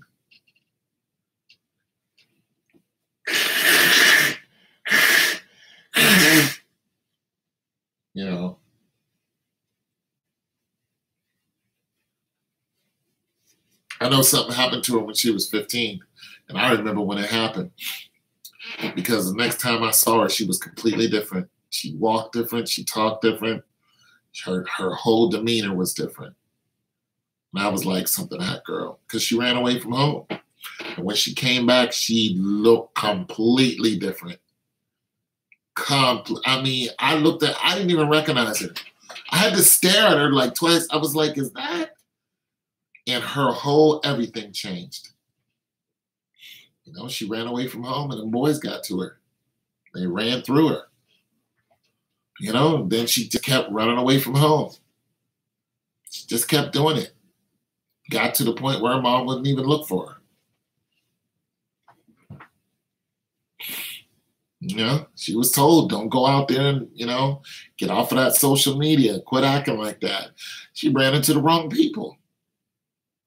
And they got to her and just destroyed her. All her happiness just went right out the window. She got to the point where she didn't even care about her family. Yeah. She got surrounded. And then she just kept doing it. And she just kept going down the wrong road. And that was it. You know, I'm hoping she's recovered. I haven't seen her in a while, but I'm hoping she's, you know, because sometimes people snap out of it, but sometimes people end up dead in an alley like that.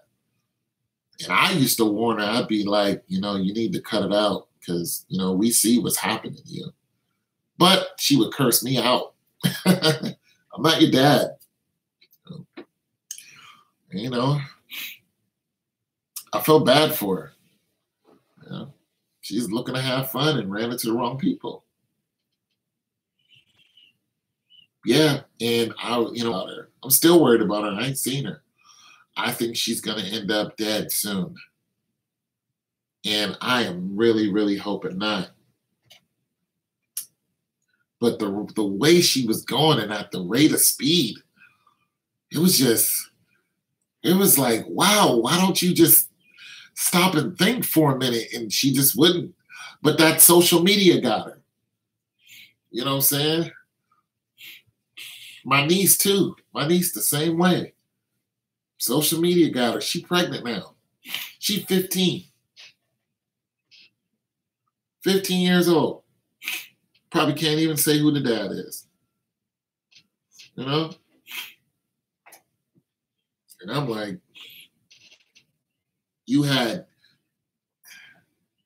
don't you just wonder why people will join the live stream and just sit there? I don't mind because, you know, I feel like talking. You guys are the people I talk to. Yeah, she's 15. My brother told me because they don't live here. They live in another part of the country. And she was like, oh, yeah, she's pregnant now. I was like, wow. I was like, dang, but. And she had everything going for her. It's not like, I mean, she was well taken care of. She had nothing to make her just be out there. She was just out there. Nothing would make her go, you know what, I'm just going to be a bad kid. She didn't want to listen. That's where she's at. Yeah. So I'm like, okay. Like I said, and a pretty girl too. Yeah, social media got her. Pretty girl too. She's pretty. I'm like, there's nothing wrong with you. You don't have to look at her. You're mad talented, like super fast. Like could have easily been a track star. Nothing wrong with her. She in her right mind. She just chose to be out there. You know, there's no low self-esteem with her because she's all day like, you know, but now she's got a kid on the way. That's a whole new problem. I'm like, okay, that's the life you choose. Now your life is going to get harder. You know, you're going to be looking for some help, you know. You're going to be looking for some help. Because if you're not married to the guy who you're having a baby by, then you're gonna be out there. You're gonna be on welfare. You're gonna be living in. I mean, if you're not on the street, which you very well could be, you're gonna be living from house to house. You're gonna be at other people's mercy. You know, and there's a good chance your kid might get taken. You know, and then that sucks. It's just like you're 15 about to have a kid. Yeah, I mean, don't even know if you're going to finish school. It's just the wrong route to go. It's a very, very hard route to go, especially if you don't have the support of your family and you just alienated them. You just want to do what you want. So it's like, I feel bad for her. I feel bad for her. I got a funny feeling I'm going to hear from her too. You know, I'm gonna hear from her through my sister. One of my sisters will, you know, end up taking her in. That's probably what's gonna happen. And when that happens, then one of them will call me for one reason or another. And, you know, I'll have to help them out some kind of way. But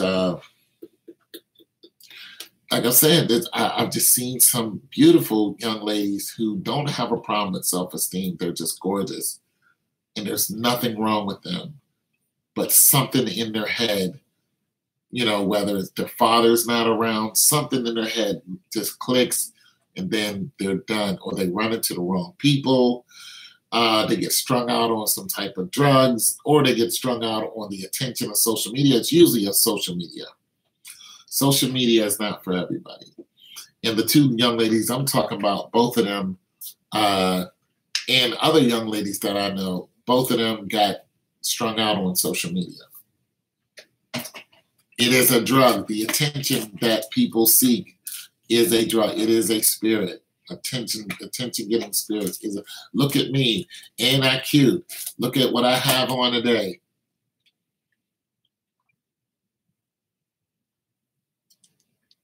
What do you think about this picture?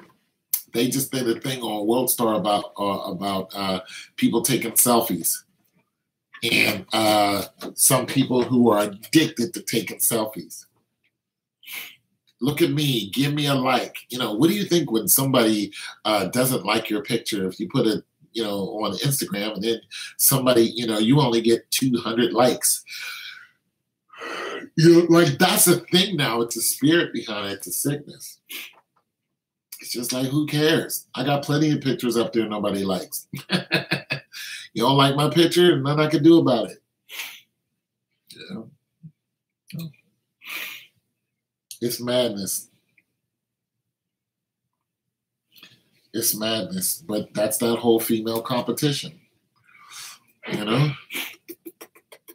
That's why social media is dangerous, because there are some there's some heavy hitters on there.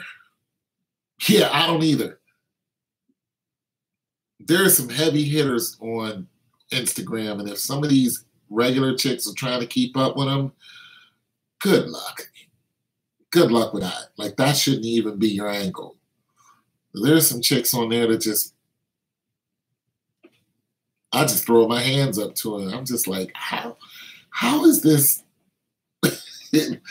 Like, it just it's kind of the way I feel about bed bugs. It's like, Lord, why? Why would you make bed bugs? Like, what are their purpose? It's like, Lord, why would you make a woman this doggone gorgeous? Like, what is the point? What is the point of somebody being this aesthetically, naturally perfect and this beautiful and single? And then these are the girls that these other girls are looking at and competing with. You know, and then they trying to get these attention from these little boys, and then these little boys don't care. They just run through them, you know. Now you're pregnant. Don't know who your dad is. Yeah. It's not for me. Yeah. So I'm kind of glad I'm older, because I used to want attention when I was younger. But as I grew up, I was like, you know what? The less people, the better I am. And now my phone doesn't ring unless it's not really a bill collector. It's just, you know, maybe the VA or something. I mean, my phone used to ring off the hook. But I don't go to the clubs no more. I don't hardly do anything. I go to school. That's it. I don't hardly do anything. Like, I know I'm not marriage material. Like, a woman would not want to marry me. She wouldn't. Because it's cool. Can we go? You go right ahead. I'll be right here. I don't care. I'm like, Lord, you might not want to send me. Yeah, Lord, you might not want to send me a wife, because I'm pretty boring, and I'm happy. I'm happy being bored. But I see women look at me, especially when I go to the gym. I see them, you know, clocking me, staring me down, see if I'm gonna look back at them. I'm like, I see you, but I see you.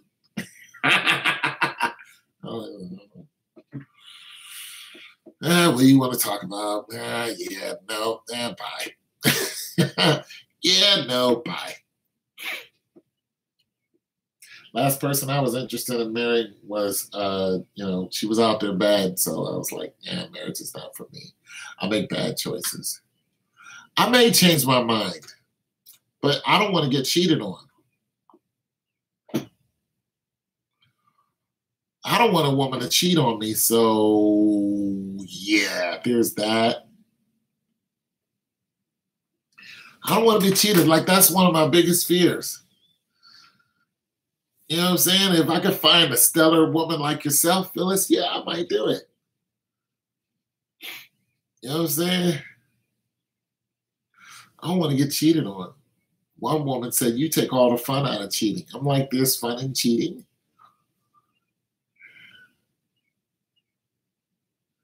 Your girlfriend's 57.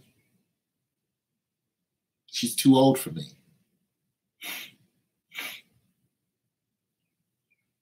And she's way too needy. I got bad knees and a bad back. That's one reason why I don't do a lot, because I'm in pain all the time. And why put that on somebody? I wouldn't want to marry a woman with the bad knees and a bad back. I got bad knees and a bad back. Well, I got car keys and I'm leaving. I'm not trying to put myself on someone. It's a labor of love. No, it's not. It's labor, period. That's it. No, I don't want to do somebody like that. Nah. Now we both got bad knees. Nothing to get done around the house. Yeah. I'm telling you, if somebody's interested in me, I'll tell them straight up. Look, I got a disease that runs down my spine that puts me in pain all the time. I sleep twice a day. I got 2 pair of bad knees that hurt like heck. 2 plus 2 divided by 2. I don't know. Can you please help me? No, I can't help you. I don't know what it is. But yeah, man, I just gotta. It's 2 plus 2, and you can figure that out. Use a calculator. Here, I'll calculate it for you. I thought you were playing, for Pete's sake. 2 plus 2 divided by 2. And why would you come on it? It's 3. The answer is 3. You happy?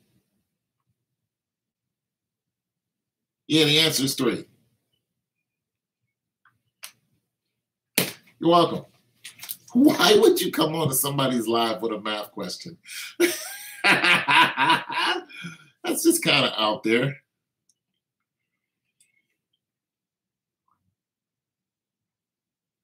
Wait a minute. You live in another country. What country you live in?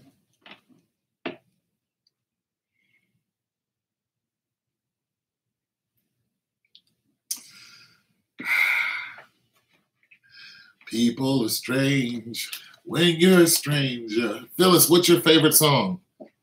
When you're strange, people come out of the rain. When you're strange, when you're strange. What's your favorite song, Phyllis? I wanna ride with you. Need to fix my hair again. Got a little widow's peak right there.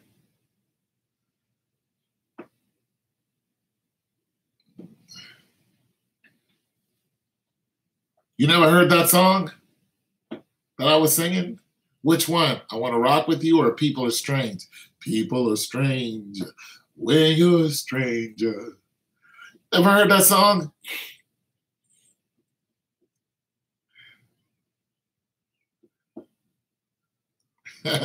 I'm just curious what's your favorite song.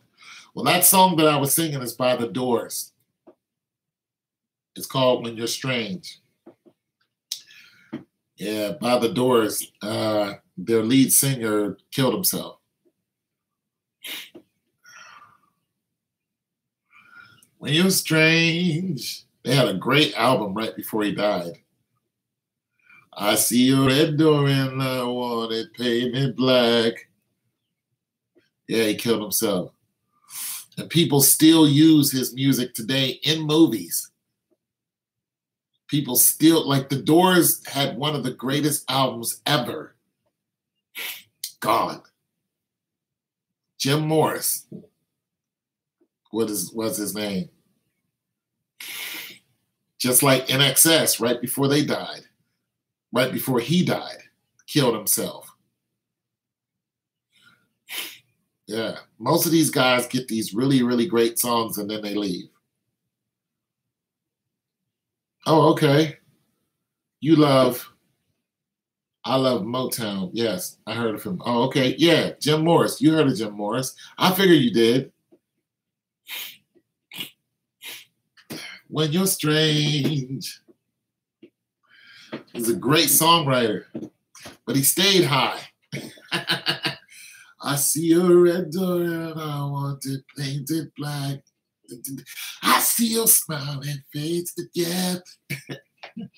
Yeah, you see a lot of those old 70s movies about war, you'll hear one of his songs in it. You'll hear one of those songs in it. I don't have a favorite song. I listen to my own music. I used to. Well, yeah, I play It's Broken. I sat it down one day and cracked the neck of it. There's, a couple $100 went to waste. You can't even fix it. Because the wood, that part, I could probably, now I'm thinking about it.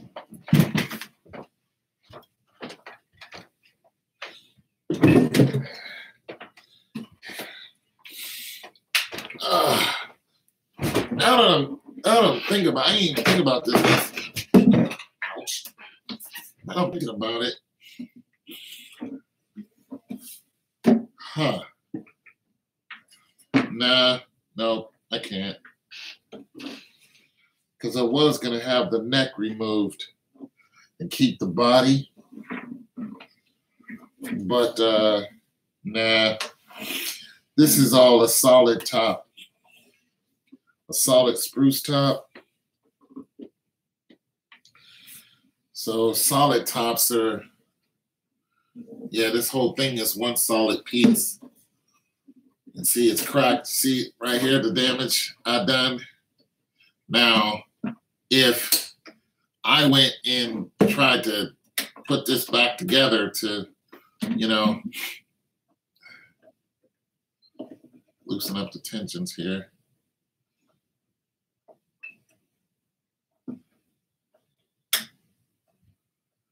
If I put this back together,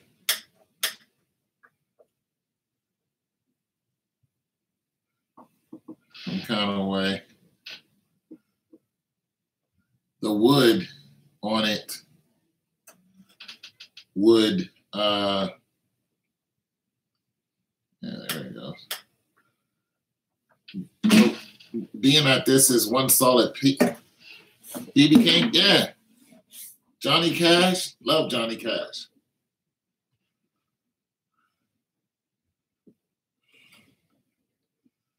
Johnny Cash loved that woman, didn't he? Man, he loved that woman. I was his chick all day. I hurt myself today. Johnny freaking Cash, everyone. I like Johnny Cash because you can relate to everything he sang. Everything Johnny sang was from the heart. He wasn't playing with nobody. And everybody who listened to him could identify. They were like, yeah, Johnny, I know that story.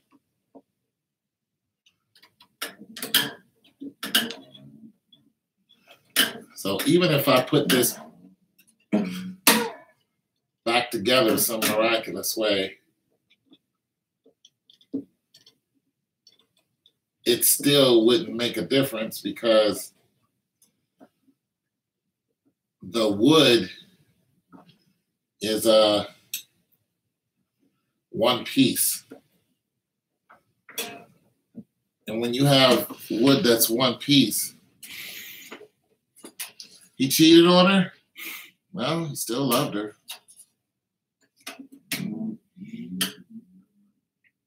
If your man cheated on you, would you leave him?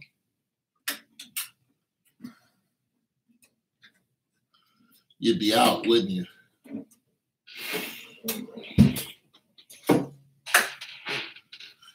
You'd dip. You'd be like, oh, you did what? Oh, no, sir, Mr. Man. Oh, yeah, see, you leave him.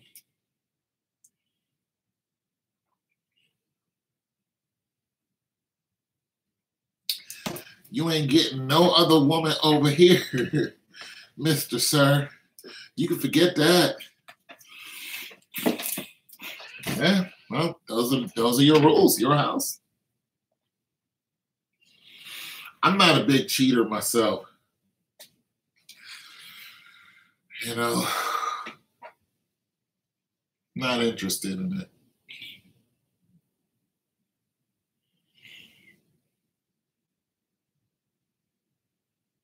He told you wasn't good in bed?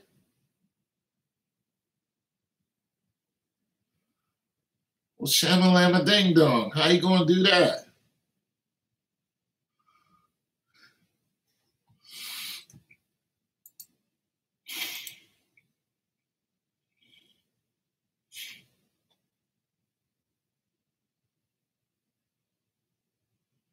Oh, he told you the other woman wasn't good. It's just like, oh boy. So wait a minute. You left me for a piece of trash, and now you want me to? Nah, I'm good. Bye. Go back to that trash bag that you was messing with. Go back to that hoe bag you was messing with. You should have thought about that before you took your clothes off.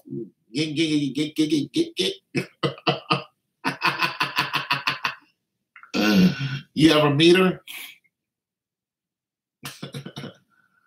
I got cheated on a few times. I'm afraid. I'm scared to death of my woman coming in my house talking about something happened, and I'll be like, what happened, baby? Let me go get my baseball bat. No, I mean, I met this guy and we had drinks for lunch, and next thing you know, he was on top of me, and I liked it. You know what I do?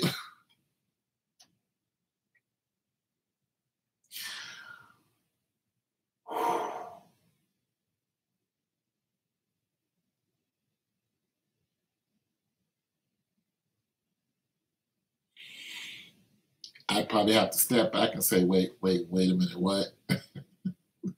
No, really, let me go get my baseball bat. Like, I wouldn't even go after the guy.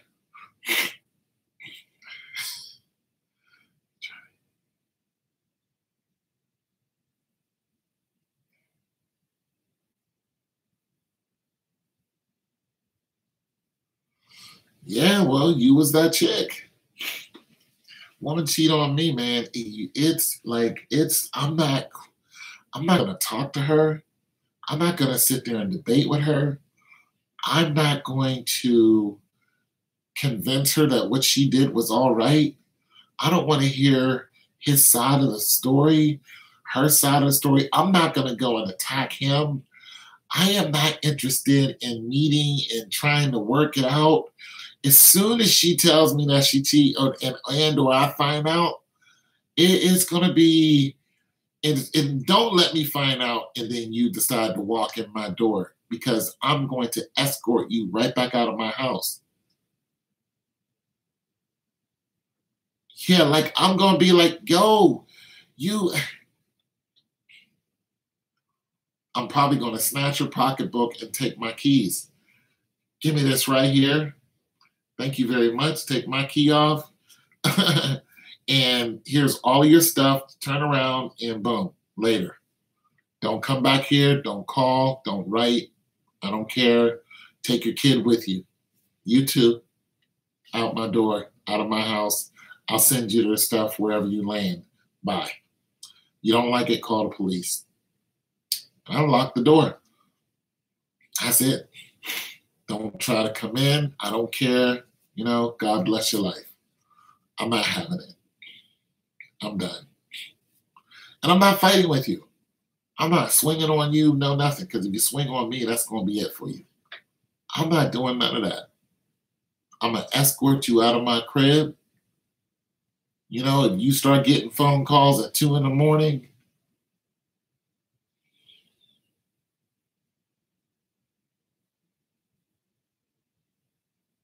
yeah, I'm not trying to hear it's your mama.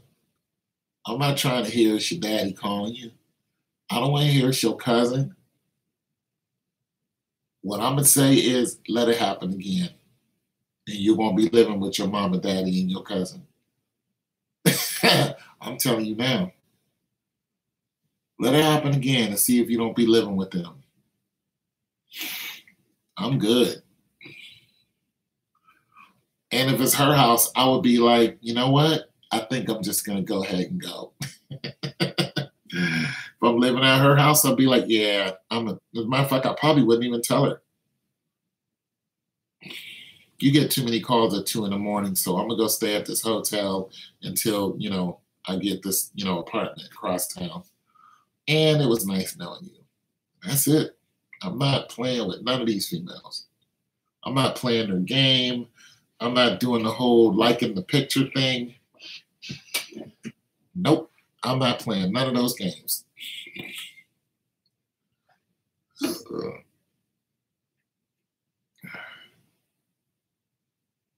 Yeah, that's the way you're supposed to do it. I don't have time for that. This is why I couldn't date somebody in their 20s. Because I'm not trying to understand social media like that. I'm not trying to sit up here and I tried that. It doesn't work for me. I am too old. I concede. You win. You're young. You're beautiful. Go ahead. Man, I done told plenty of women, go out there and have fun. They'd be like, you don't care? I'd be like, I care about you, but there's nothing I can do. I'm not going to chase you around this planet. I just have way too much pride in myself. I've done that before. I've chased a girl and cried over her. And you know what? She thought it was funny. Yes. I've almost done, some serious time in jail over these goofy chicks. Yeah. I just don't want no chick in her 50s. I'm not attracted to them. When I was younger, I was, but now I'm not. I'm like, nah, I don't want that. About 35, 40 maybe. That might be pushing it.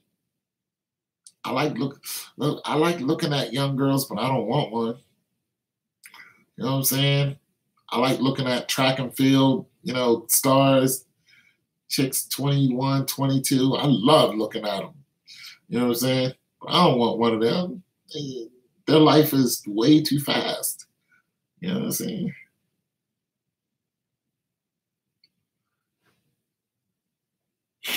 Why are you trying to set me up? Chicks aren't interested in me anymore anyway. I'm too boring and I'm too weird. One chick didn't want to deal with me because you can look and have a help meet. I don't even know what that means. One chick was she didn't want to talk to me anymore because I told her I'm a nerd. Like she literally stopped talking to me, and whenever she saw me, she wouldn't talk to me anymore. Because, she wanted a hood type of dude. I'm like, listen, if I'm acting hood for a reason, I'm upset about something. Other than that, I'm a nerd. I was like, listen, I like watching Battlestar Galactica and stuff like that. I'm sorry. I like history and art. Yeah. Yeah. I'm not into going out and, slapping somebody's ass on the dance floor anymore. I've done that. Help me. is in the Bible. Remember, in Genesis, a lot of people like nerds. Oh, yeah, well. You know what I want? I want an old car. I want like an old Chevy Nova. I want to repaint it and do the engine and stuff like that. Put some love into that. I know it's material, but I just want one. Big engine.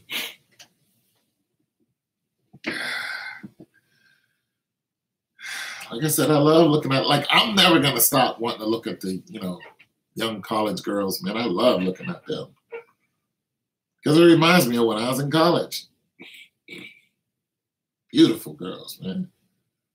And I know some old chick is always going to be upset. Why are you looking at? Because she's gorgeous. That's why. You shut your mouth. Nothing wrong with that. Love looking at them young ladies. And I don't want to hear about it. That's my whole thing. Like, she got a gorgeous body. Look at that body. Why you got the... Nah. Especially if a chick ain't taking care of her body. I'm like, I know I got a gut, but I go to the gym. And if you ain't trying to get up in that gym with me, or you ain't trying to do something healthy, right? So, why are you running? And if so, how? Tim Willis, why are you running? What do you mean running? What do you mean running? I tell my brother that if I'm going to be a cougar, if anything happens to him. Hey, you like looking at the young brothers. That's honest. You looking at 30-year-olds. I don't have an issue with that. You know what I'm saying? Because I look 30-year-olds. You know what I'm saying? I'm like, shit. Nice. Timothy, I don't know what you mean. Are you big Shaq? Nah. Shaq is 7 feet. I'm 6'2". Gee, I am married, not blind. Right, yeah. Nah, you be a cougar. Get yourself a youngin'. Trust, I done had a couple young ladies, love looking at them. And the thing about me is, like, I would, like, I think I'm pretty cool.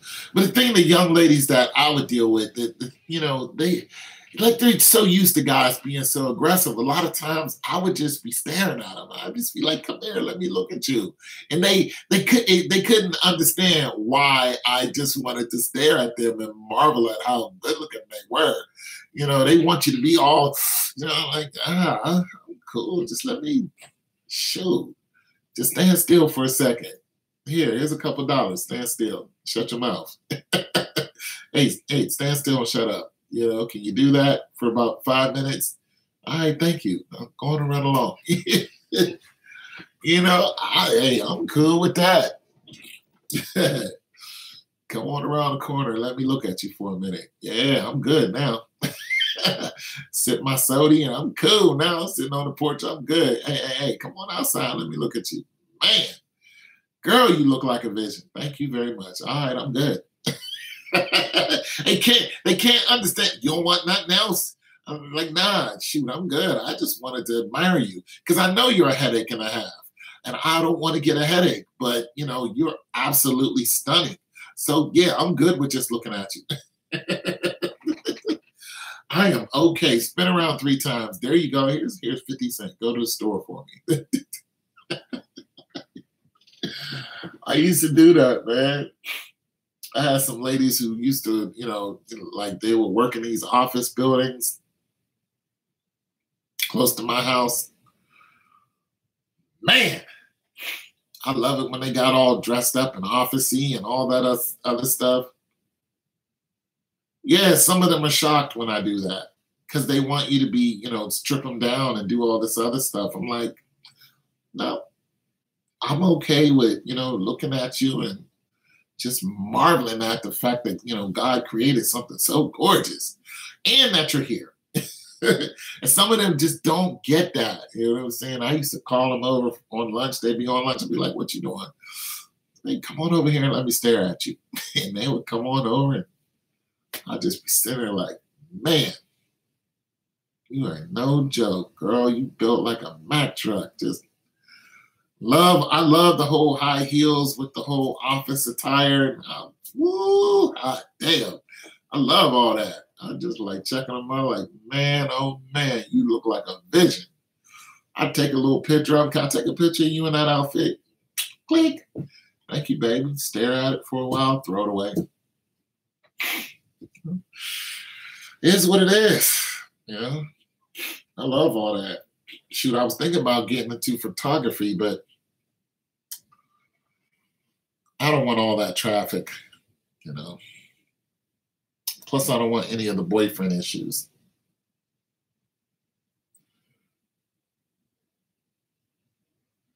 Yeah, they knew. Just hot. Dang, girl. You know? But they would do stuff that didn't think they were too cute, and it would just get on my nerves. Then I'd just be like, I'm good. Oh, you think that I'm codependent on you now? You're just too cute. I'm just like, there are billions of gorgeous girls in this world. You better chill. I'm like, okay, I'll spend my time and money on something else. I'd be like, fine, I'm going to the movies. And I'll just go to the movies by myself. You ain't taking me? No, you're irritating. And I ain't got time. I'm going to the movies. Or I just go drive up to Lake Erie or something. I'm going to Lake Erie. Sleep in the back of my truck. Just be chilling, man. I'm thinking about you. I got to go. Pack my Tahoe up. Yeah, I'll talk to you. Never. Yeah, I'll probably never talk to you again.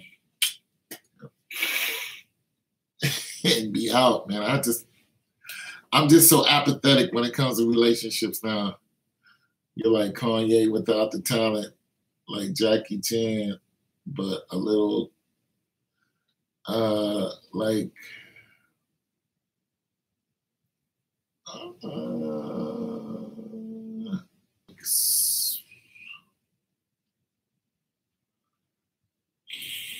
I don't understand this.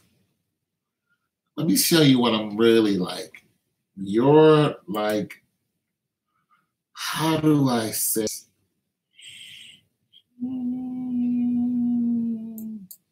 Yeah, like that.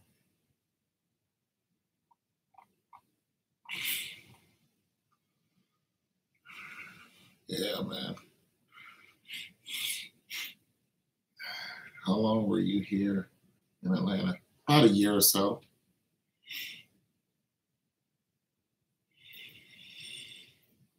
About a year or so. I didn't date anybody while I was down there.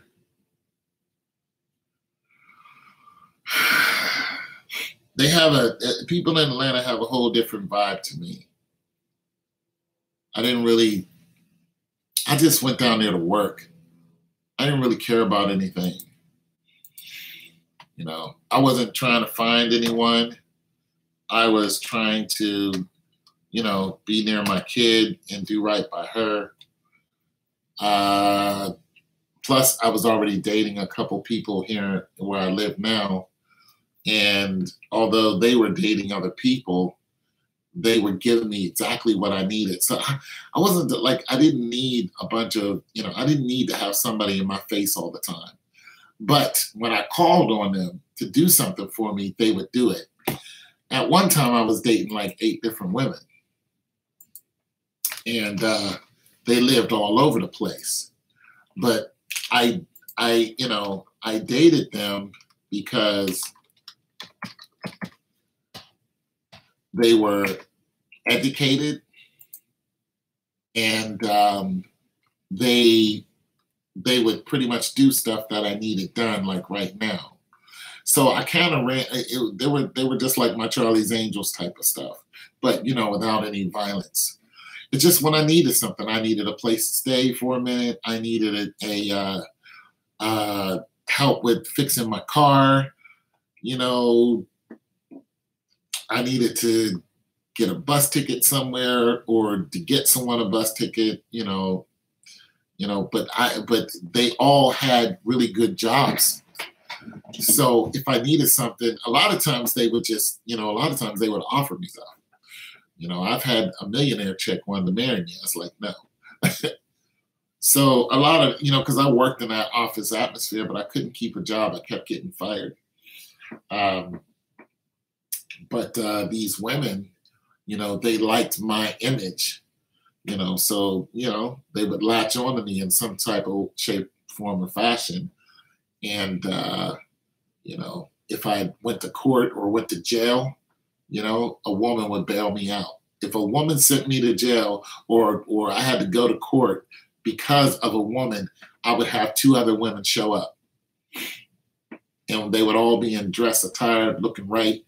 And we'd be all looking at her like, this is what you're up against.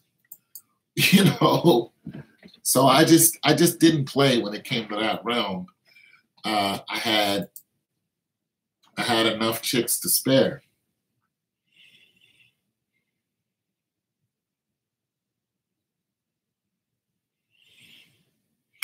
I can't do that. I was a sugar daddy before, not anymore. Yeah, I had a millionaire wanted to marry me, but I didn't want to marry her. You know what I'm saying? She got upset about it too, and I was like, all right, well, cool. Never heard from her again. But I knew her for some years, but she's a smart, beautiful girl, but she just wasn't me.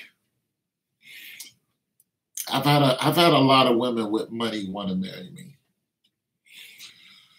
When you flip out, then all of a sudden you got to hear from them, when they flip out. I'm the breadwinner. All right, fine. Go find somebody else. And they do. One chick went and found somebody else shortly after she got done dealing with me. She married a guy like 3 months later. Married him. Married him for 10 years. They're divorced today with 2 other children. Not what I wanted to do. If I wanted to marry you, I wanted to stay married to you. So, yeah. So I'm good. I'm good on all that. I don't want to hear about you being a breadwinner.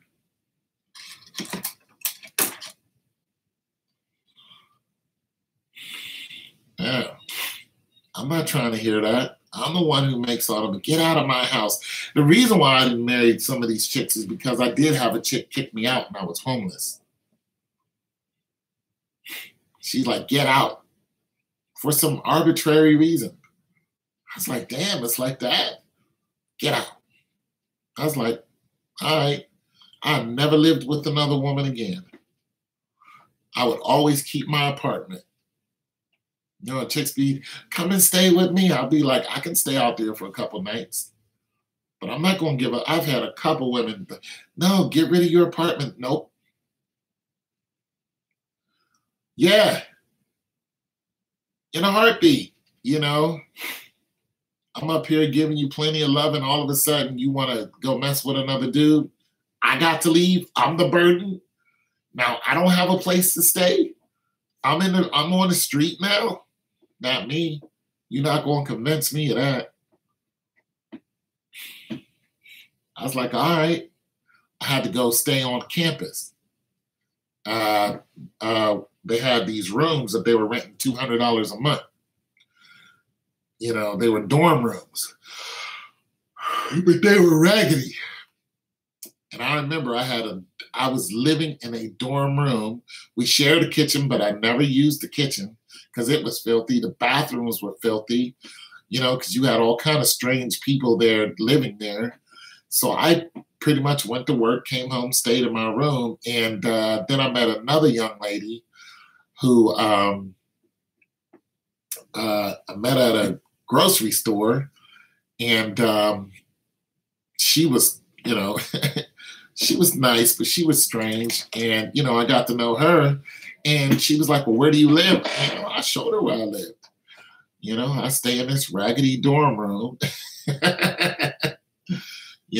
And the only thing I have to heat myself is a little space heater and some clothes.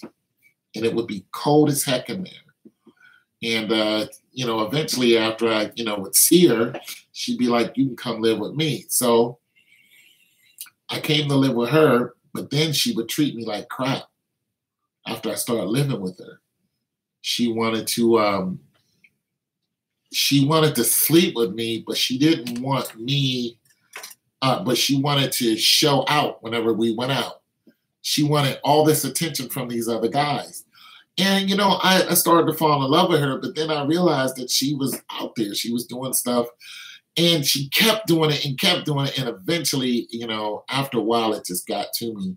And I said, I need to move. So I got somewhat of a decent job, and I moved right across the hall from her. And I stayed there for like 10 years. And she got mad that I moved. She was pissed off. And I was like, I'm tired of you going out, and whenever we go somewhere, even to the store, you want all these other guys' attention. I'm like, I'm obviously not good enough for you. So I started, working at these other places, and these other women started, noticing me like women do. And I started dating them, and, she got mad and attacked me one day in the hallway.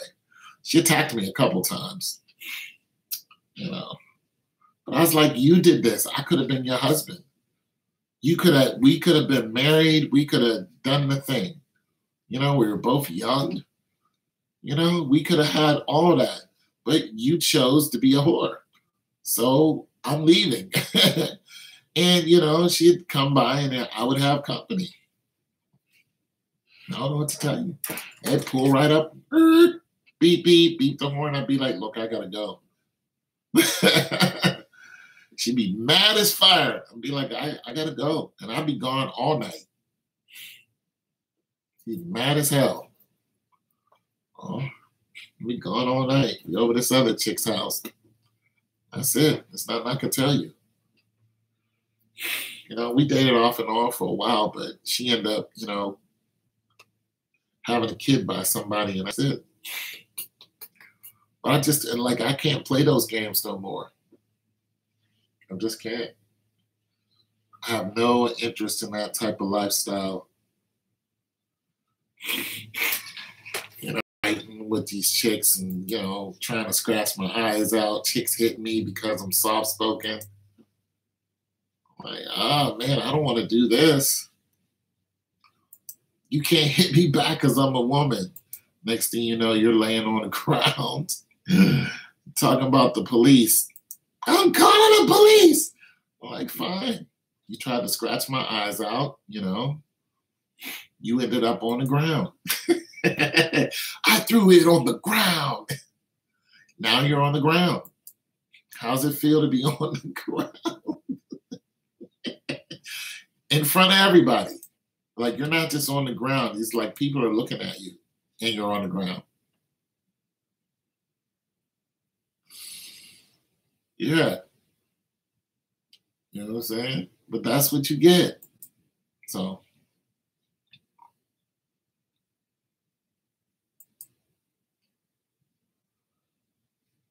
No. I don't play those games, Phyllis. You can't hit me. You can't hit me and think that just because you're a woman, I won't, react. Because you're going to find yourself in a precarious situation. You know what I'm saying? And I don't threaten no chicks. I just tell a chick right off the bat, don't hit me. We can argue. Does anybody else stream? You guys stream? You guys eat meat? Like, what's your favorite? I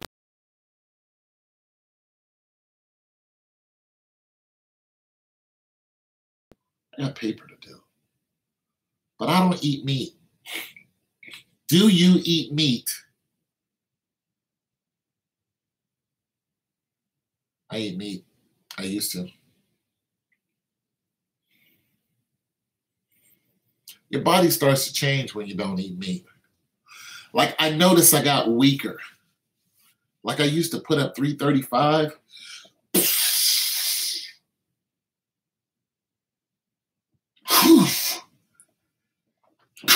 Racket. I can't do 335 no more. I can hit 315 though. I was doing 315 like 3 times easy. I'm like, I stopped eating meat. I no longer have that torque. And then I tried to eat some meat and it made me sick. Nobody's talking to me. You go to the bathroom. Well, I'm going to get something to eat. If you're here, I'm going to leave the stream on. If you guys are here, because I got to go get some spaghetti. If you guys are here, I'll talk to you. Because you guys ain't saying nothing. Ain't nobody saying nothing. But I'm going to leave the stream on. I got to go get some spaghetti. If nobody's here when I get back, then I'll stop the stream.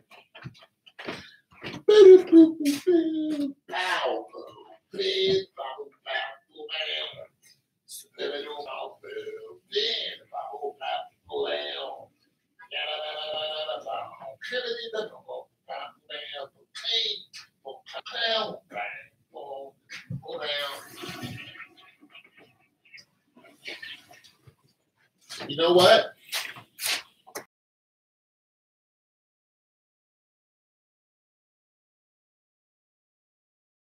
You're not there. But what I can do is play some music. Music. Boobidoo bing ba boo.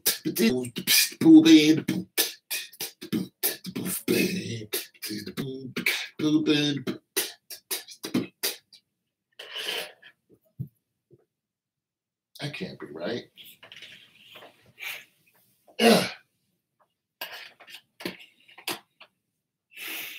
What time is it? Oh, 2:16. Wow. I missed class today. It's too hard. Oh my God, really, internet? Damn, what is wrong? Oh, I'm uploading. I am uploading. Sir, you are uploading. I gotta take a test. Yeah. Take a math test. You guys want to listen to some of my music? I'm creative. Well, I'm listening to that song a lot. Let's listen to something else. Okay.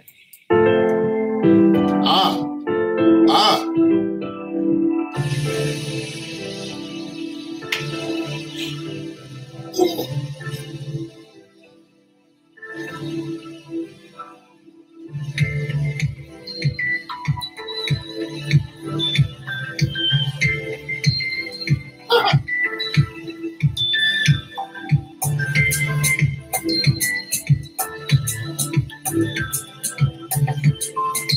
That's how I dance, man. Can't dance no more.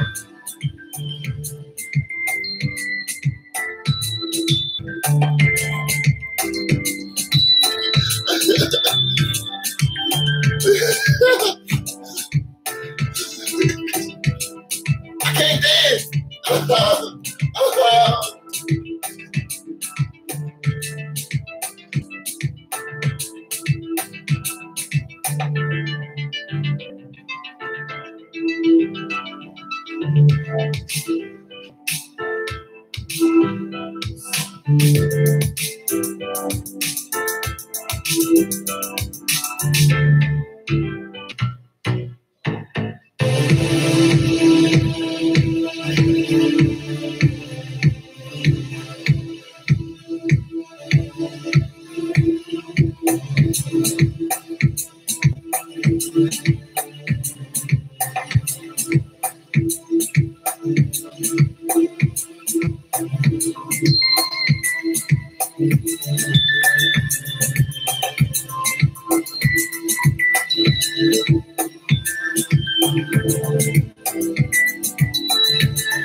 Is that a question? Is that a do I steal stuff that's free? The answer is no. I don't steal anything. Do you steal stuff that's free? Or is it, can you steal something that's free? Something that's free still has an owner. So if it has an owner and or you did not create or originally possess it and you take it without permission, then yes, you can steal something that's free.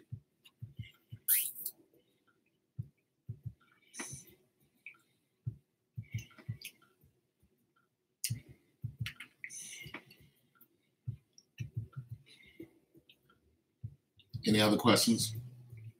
You know what I want? I want some Canada Dry.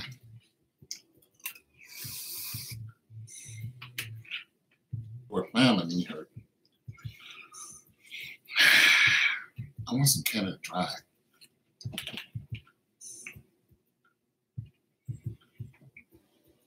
You drink Canada Dry? One jam.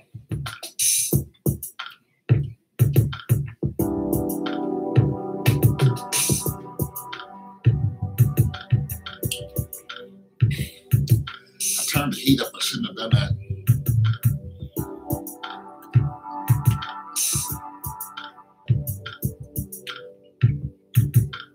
I gotta go turn it down.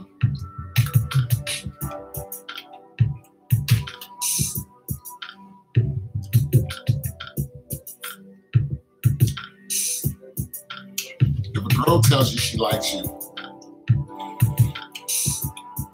she's really pretty.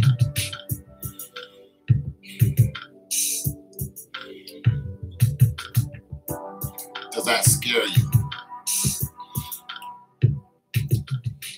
A woman says, you know, I really like you. She's gorgeous. She looks like a young Jane Kennedy or a scary. You might be a girl. You're either a girl or a foreigner.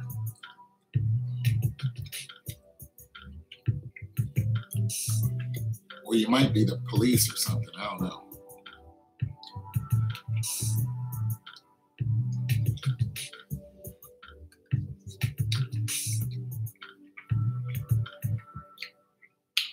Blue Waffle, I'm just now reading your name.